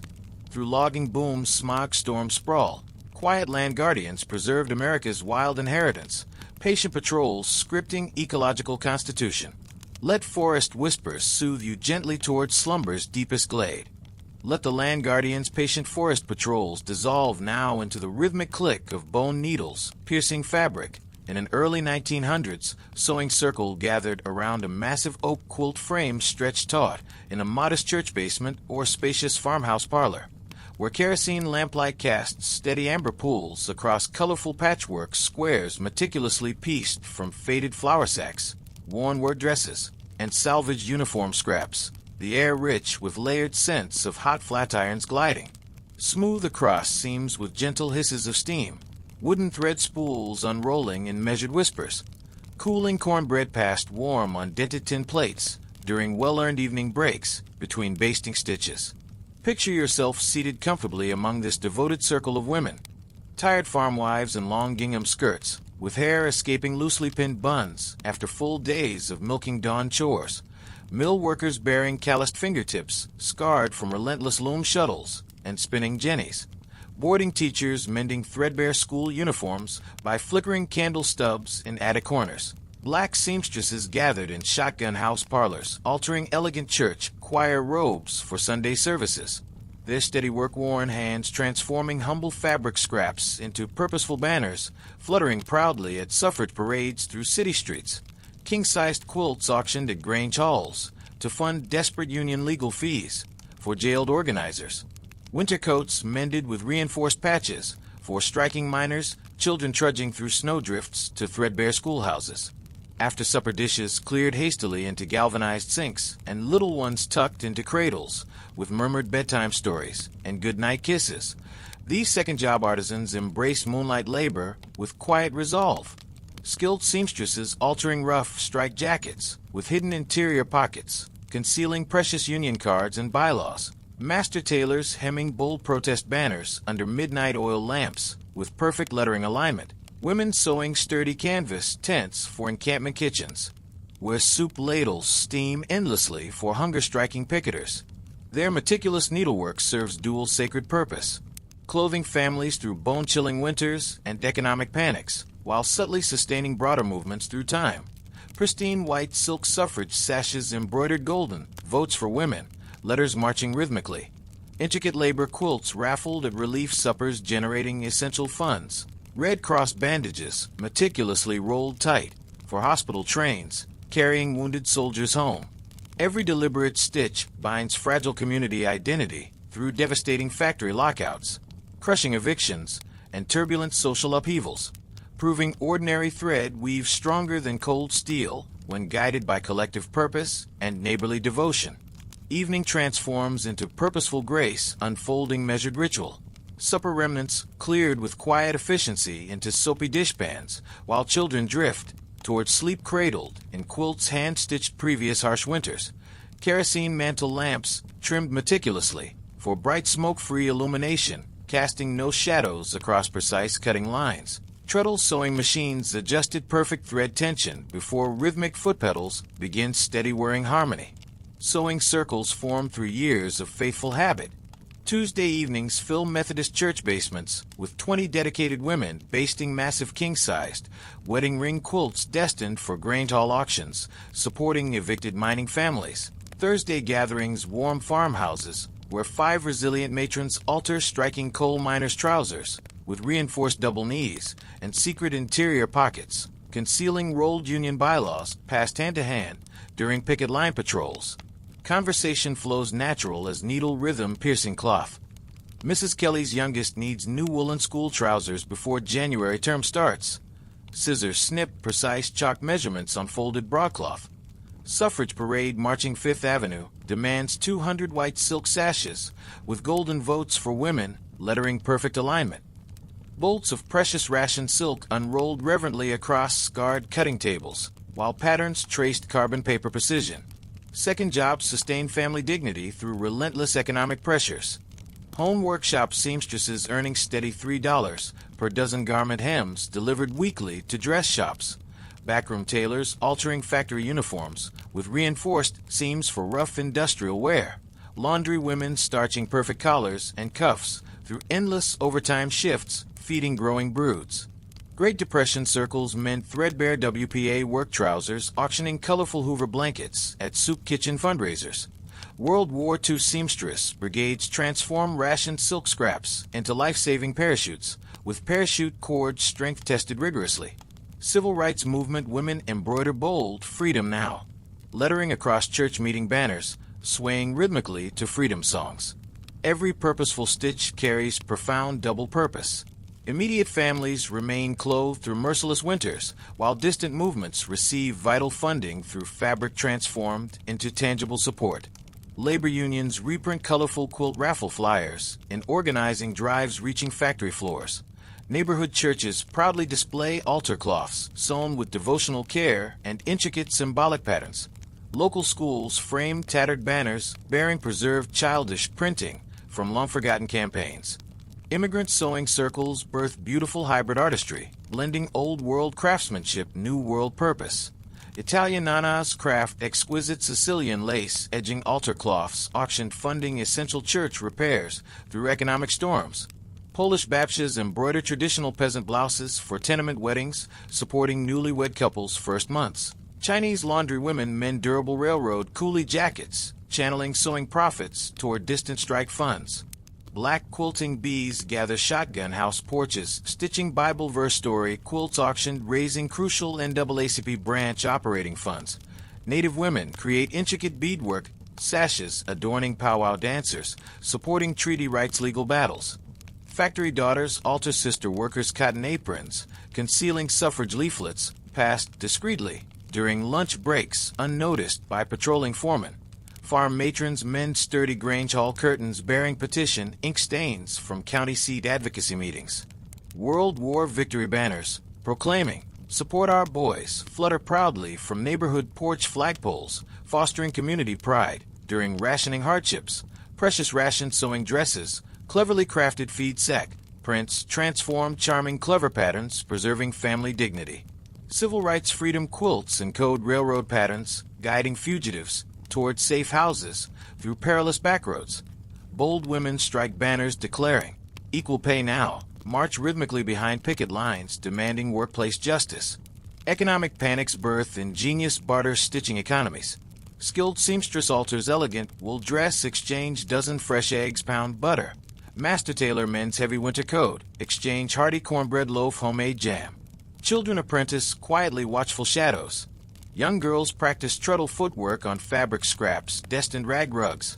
Boys thread needles, developing steady hands, future tailors. Modern urban makerspaces trace direct lineage, thimble-pressed grandmothers.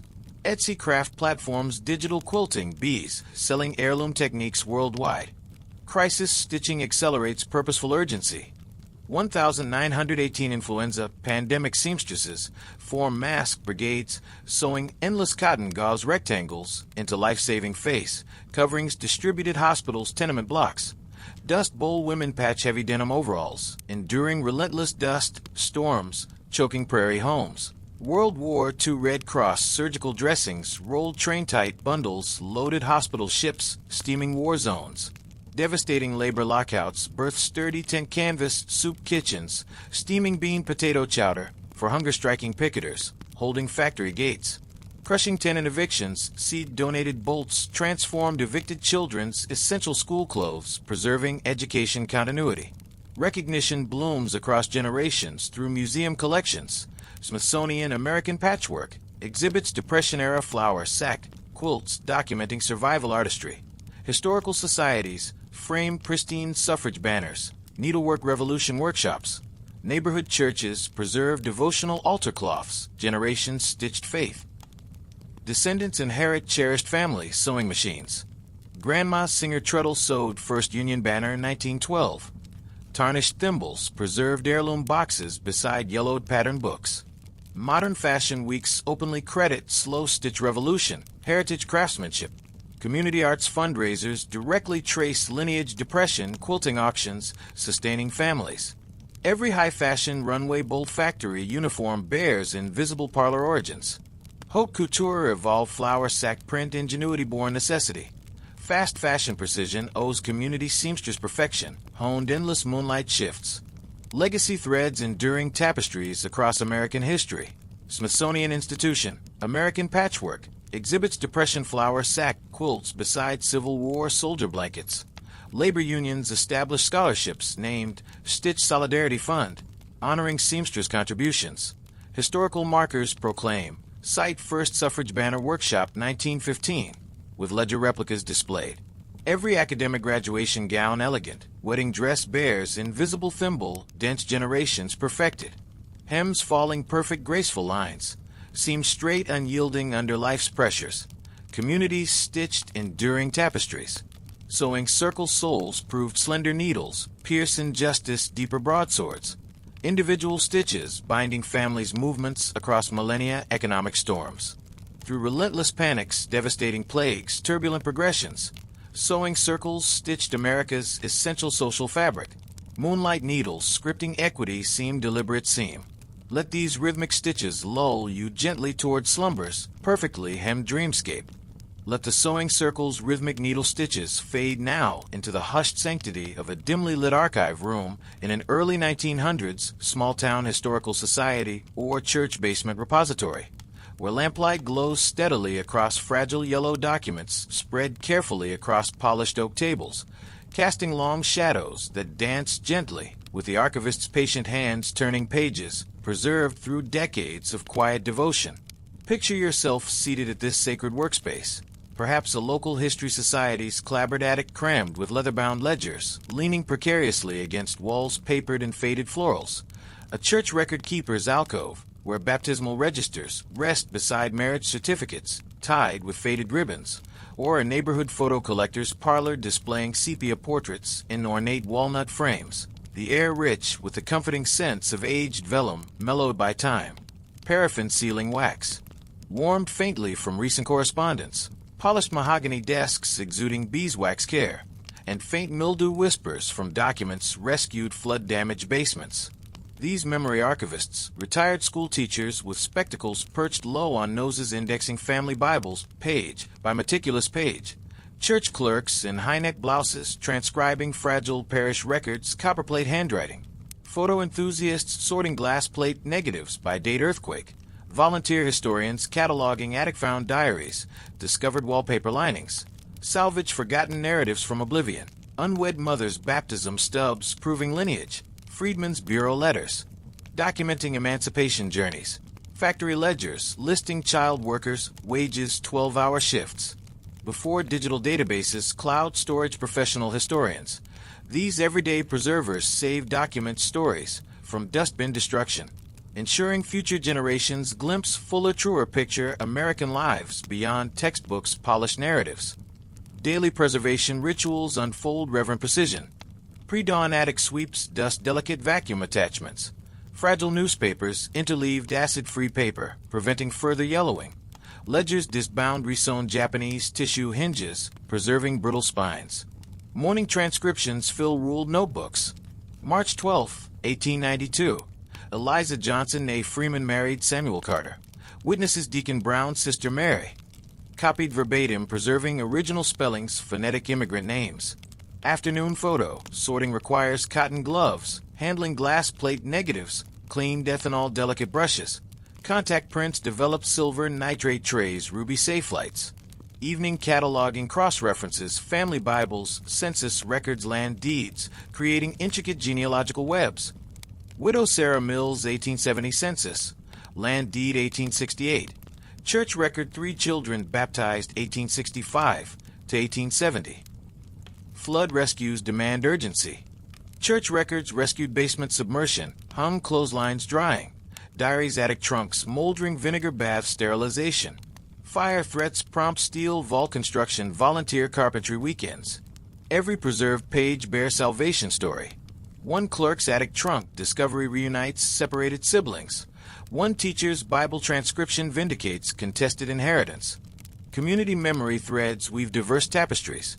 Black church archivists preserve Freedmen's Bureau rolls hidden false walls. Italian parish clerks transcribed steerage manifests, Ellis Island reunions. Jewish congregation secretaries cataloged synagogue minute books, Yiddish, Hebrew, English. Farm women's Grange ledgers document cooperative charters, predating federal programs. Factory clerks salvage payroll stubs, proving child labor patterns, reform hearings. Women's club minutes trace suffrage strategies, kitchen table origins. Union locals preserve strike fund ledgers, proving solidarity sustained families. Native mission records document treaty violations, chronological horror. Chinese Tong ledgers track railroad worker remittances. Every ethnic archive counters erasure. Unwritten histories transcribed oral testimonies elders. Photographs, unidentified faces matched family stories reunions. Crisis preservation accelerates devotion. Great Depression WPA document copying projects, microfilm fragile newspapers. World War air raid drills, vault documents underground. 1960s urban renewal bulldozers, halted historic society petitions. Factory closures birth corporate archive salvages, payroll stubs pension proofs. Church mergers consolidate parish records microfilm migration. Recognition blooms decades. Smithsonian acquires local collections. American Vernacular Archives. Genealogy websites scan volunteer transcriptions, millions clicks. Historical markers proclaim, cite First Black History Archive 1890. Descendants pilgrimage yellow documents tearful reunions. Grandma's marriage record proves citizenship. Great Uncle's factory stub validates pension. Modern digitization volunteers scanned OSAR thousands documents democratizing access. Legacy illuminates generations. Family reunions, poor transcriptions, tearful discoveries. School projects, archive detective. Assignments, channel clerk patience. Documentaries, credit, unsung preservers. Digital platforms trace parchment origins. Ancestry.com volunteer indexes. Family search church microfilms. Every DNA test match bears ledger fingerprint. First citizen paper precedes global connection. Archivists proved memory precedes monuments. Fragile pages, stronger marble eternity. through conflagrations, collapses, carelessness. Memory archivists preserved America's hidden narratives, fragile pages scripting truthful inheritance. Let archive whispers guide you gently towards slumber's deepest repository.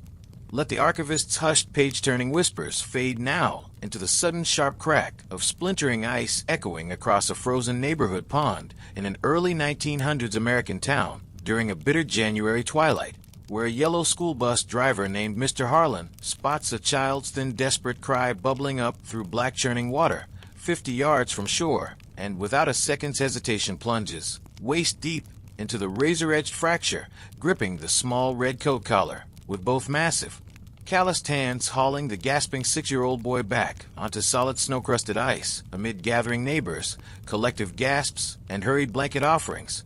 Picture yourself witnessing these unscripted eruptions of human grace unfolding across ordinary American landscapes.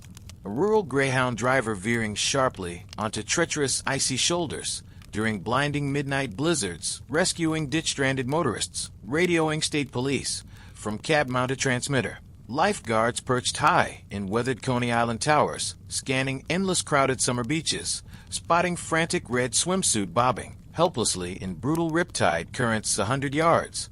Offshore, apartment housewives descending smoke-choked burning stairwells, 3 flights carrying blanket-wrapped elderly Polish neighbors, piggyback-style down dangling fire escape ladders as flames lick window frames below. Passing delivery boys on battered bicycles sprinting block after block, pulling alarmed red firebox levers at every corner, dialing frantic switchboard operators. 5-alarm tenement 47th Elm Street top floor trap families. The air electric sharp with adrenaline's metallic. Copper tang mingling violent frozen pond water splashes, freezing mid-air. Acrid wood smoke curling from collapsing wood-frame tenement roofs. Salt spray crashing against boardwalk pilings during hurricane swells. Gasoline fumes heavy from crumpled highway ditched sedan wrecks trailing sparks. These everyday rescuers, bus drivers abandoning scheduled routes for ditch crash victims, kicking open jammed passenger doors, freeing screaming children's seatbelts. Lifeguards diving headfirst through 40-foot breaking waves, pulling unconscious bathers, surfacing with rhythmic chest compressions, beach towels, blankets. Neighbors battering down smoke-filled apartment doors, dragging unconscious families, hallways to fresh air stair landings. Teenage delivery boys scaling sheer brick fire escapes. 3 stories dangling terrified toddlers safely into outstretched neighbor arms below. Respond purely instinctively to crises crushing ordinary people. Roaring apartment infernos trapping entire immigrant families behind barricaded stairwells. Flash floods sweeping entire Sunday picnic families. Creek banks clutching picnic baskets, children mothers skirts desperately. Multi-car highway pileups crumpling sedans, medians, rush hour chaos. Flames licking gasoline puddles. Before professional emergency services, with gleaming fire trucks, ambulances blanketed every American crossroads 24/7. These ordinary neighbors define true heroism through calm, decisive action amid heart-stopping chaos. Their split-second raw human choices quietly shaping entire communities, understanding courage lived daily in plain clothes, rather distant cinematic spectacle or metal ceremonies. Emergencies explode relentless, brutal unpredictability, shattering ordinary routines. Pre-dawn mill delivery truck jackknifes across icy one-lane bridge, spanning swollen, raging river below. Driver leaps abandoned steaming cab, wading chest-deep freezing currents, prying mangled passenger door, freeing trapped family sedan radiator, hissing furious, boiling antifreeze steam, enveloping rescuers.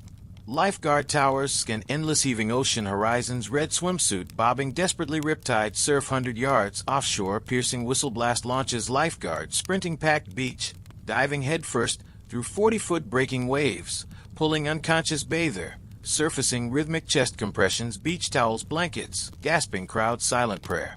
Apartment infernos birth harrowing stairwell descents, 3rd floor windows belching thick black smoke, housewife descending burning collapsing stairs, elderly 90-year-old widow blanket wrapped shoulders, piggyback fire escape ladder dangling precariously 3 stories above pavement, neighbors below trampoline, outstretched coats, jackets, desperate safety net, flames roaring consuming stairwell behind. Delivery boy bicycles witness highway apocalypse. Sedan rear-ended massive semi-tractor-trailer median flames, licking tires, gasoline puddles. Exploding boy sprinting house, pulling every red firebox lever corner, dialing every switchboard operator frantic.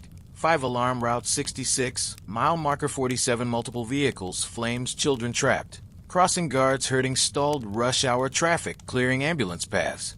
Flooded spring creeks, sweep entire Sunday picnic families, farmer fording waist-deep torrent rope, securely tied waist, hauling stranded mother, 3 children picnic basket, floating downstream, desperately clutching mothers, soaked skirts, Sunday dresses, waterlogged picnic blankets. Lightning strikes fell massive chestnut trees, crowded playgrounds, teachers dragging 10 unconscious classmates, clear downed live, wires hissing deadly sparks, ground puddles. Industrial accidents spew scalding steam pipes, factory workers, blinded pain, neighbors rushing vinegar barrels, cooling burns, wrapping burns, clean flour sacks. Every instinctive response carries profound human calculus risk, own life, complete stranger family. Seconds, count flames, rising drowning currents, crowds, surging contagious panic. Flames, licking gasoline, electrical wires, sparking live. Community courage response, webs form lightning speed, pure instinct diner cooks abandon, sizzling griddle burgers, flip pancakes, flood victims loaded rowboats. Barbers abandon clippers, mid-haircut, tourniquet, massive arterial spurts, accident victims. Directly barber chairs, tourniquets, razor strap belts. School crossing guards single-handedly herd stalled rush hour traffic wreck scenes, clearing precious paths, ambulances, fire engines. Black neighborhood barbershops transform instant triage stations, lynching threats, gathering mobs. Chinese laundrymen harbor Japanese families, awaiting forced internment roundups. False walls, steam presses humming cover. Italian fishmongers feed exhausted firehouse crews, marathon apartment blazes, endless platters, linguine clams, endless coffee urns. World War blackout wardens patrol pitch-black neighborhood streets, air raid sirens, wailing flashlights, signaling safe houses. Ration wardens mediate, erupting food riots outside, overwhelmed greengrocers calm authority distributing equitably. Great Depression Hooverville marshals organize massive bucket brigade lines, shantytown fires spanning entire blocks. Civilian Conservation Corps teenagers battle raging wildfires, digging backfire lines, containment through blistering nights. Civil rights ordinary housewives shelter freedom riders, bullet hole motels, drive clandestine carpool, routes sheriff roadblocks. Professional responders trace direct DNA layperson responses, paramedics evolved neighbor tourniquets, improvised splints. Firefighters descended bucket, brigade lines, garden hoses. EMTs birth delivery, boy chest compressions, rescue breaths. Recognition bloom survivors, lifelong gratitude memorial plaques. Site lifeguard tower, 1927 heroics. Bus stop benches. In memory driver Jenkins, ditch rescue 1932. Local newspapers print anonymous, unknown hero. Profiles, fading newsprint yellowed scrapbooks. Communities pass collection, hats, hospital bills, orphan funds, engraved brass plates, firehouses. Training transmits generations, volunteer fire companies teach neighborhood bucket, brigade formations, garden hoses. Red Cross first aid classes fill church basements, practicing compressions, breathing dummies, rolled newspaper splints.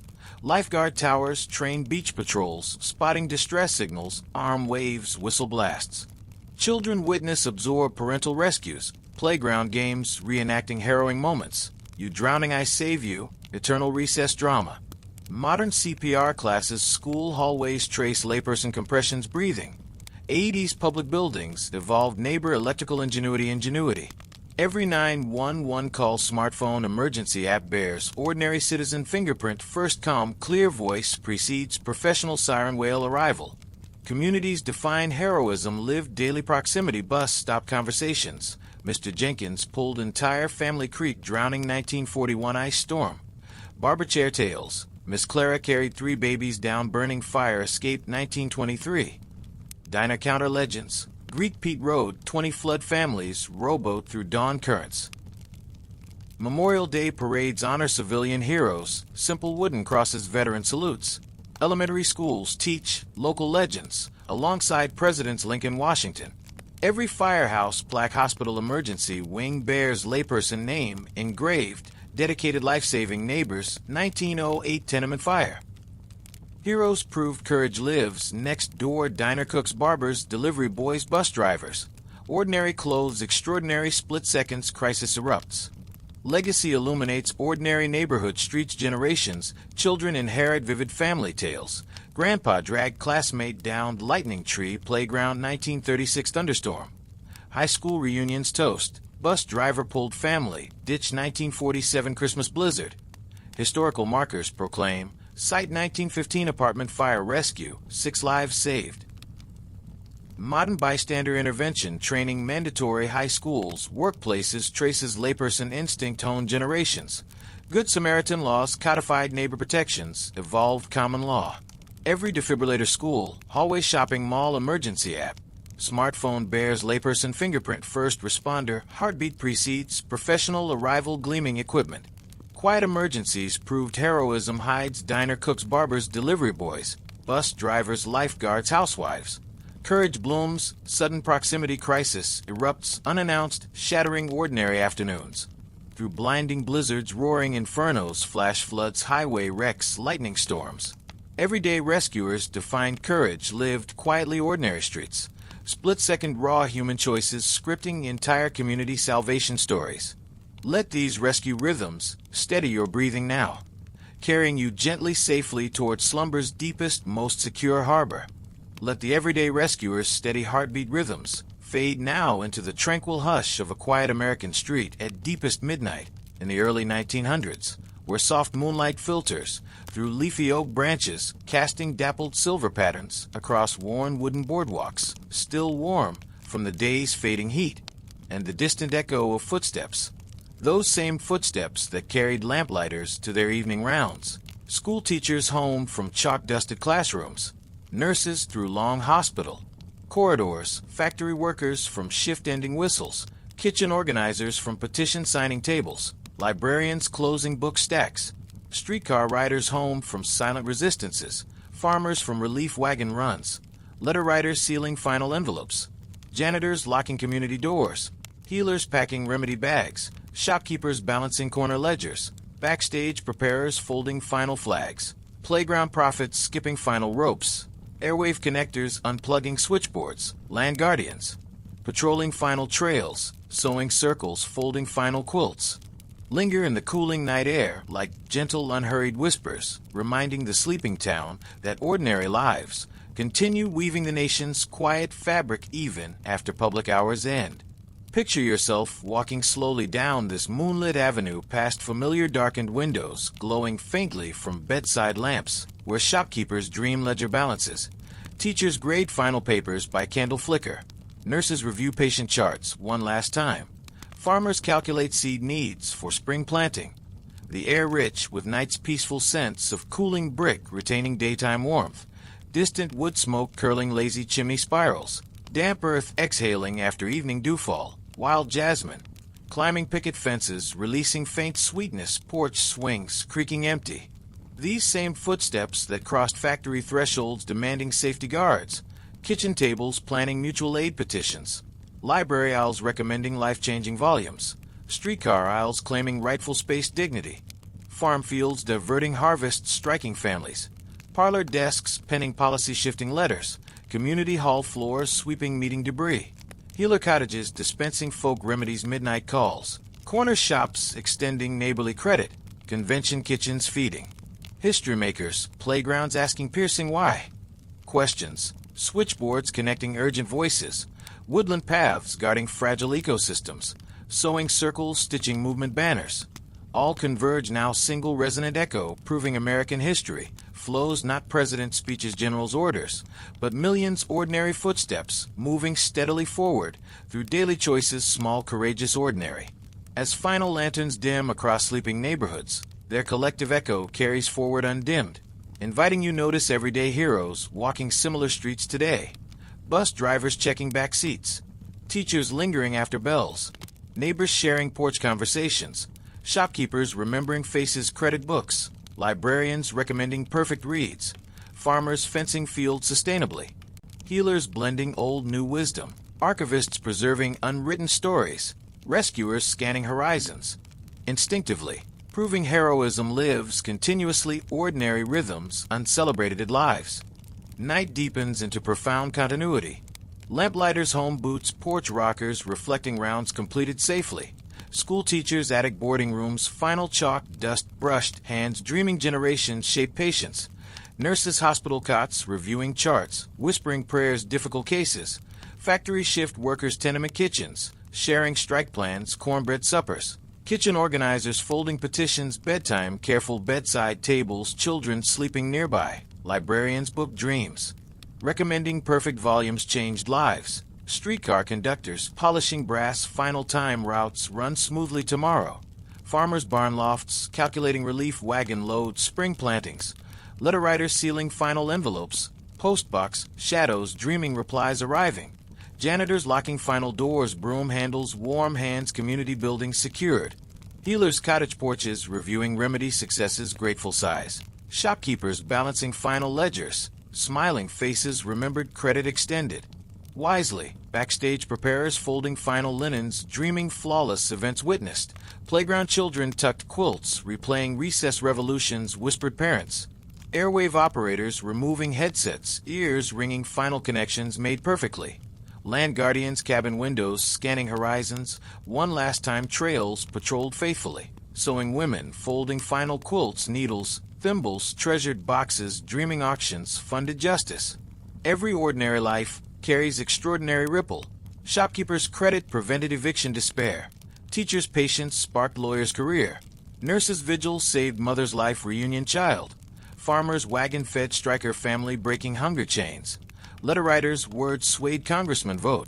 Janitors' open door hosted movement meeting changing laws.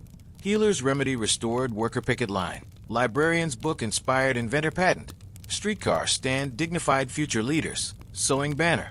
Rallied thousands march.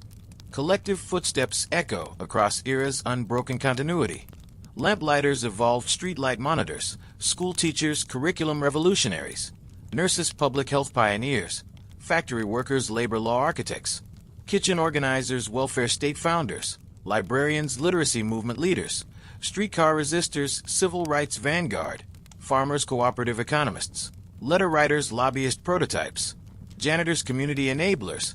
Healers, integrative medicine precursors. Shopkeepers. Microfinance originators. Backstage preparers, event management professionals. Playground prophets, youth activists. Airwave connectors, digital networkers. Land guardians, environmental stewards. Sewing circles, social enterprise creators. All converging single truth. Ordinary lives, extraordinary cumulative impact, shaping nation trajectory through persistent daily devotion. Modern streets carry same echoes. Barista remembering regulars order, lonely widow. Crossing guard waving children safely. Librarian recommending life-changing memoir. Bus driver waiting late student. Neighbor shoveling elderly walk. Teacher extra help session. Nurse midnight reassurance call. Farmer market donations food pantry. Delivery person checking welfare packages. IT support late night connectivity. Park cleaner picking stray litter. Seamstress mending community costumes. All proving heroism endures ordinary persistence, unchanged centuries. Future generations inherit not marble monuments, golden speeches, but living legacy, neighborly footsteps echoing eternally through time. Final lanterns fade completely now across sleeping town. Porch lights winking goodnight. Street lamps standing sentinel through night's deepest hours. Crickets singing soft accompaniment, fading footsteps. Distant train whistle carrying echoes further into dreaming countryside. Stars wheeling overhead in different eternal witnesses. Ordinary lives shaping history's true course. No harsh awakenings wait here, only gentle dissolution boundaries between past, present, sleeping consciousness. Every breath sinking slow, universal rhythm footsteps carried humanity forward millennia. Lamplighter, schoolteacher, nurse, factory worker, organizer, librarian, resistor, farmer, writer, janitor, healer, shopkeeper, preparer, prophet, connector, guardian, stitcher, rescuer. All converging single resonant truth. Lives matter beyond spotlights, beyond textbooks, beyond monuments through persistent ordinary.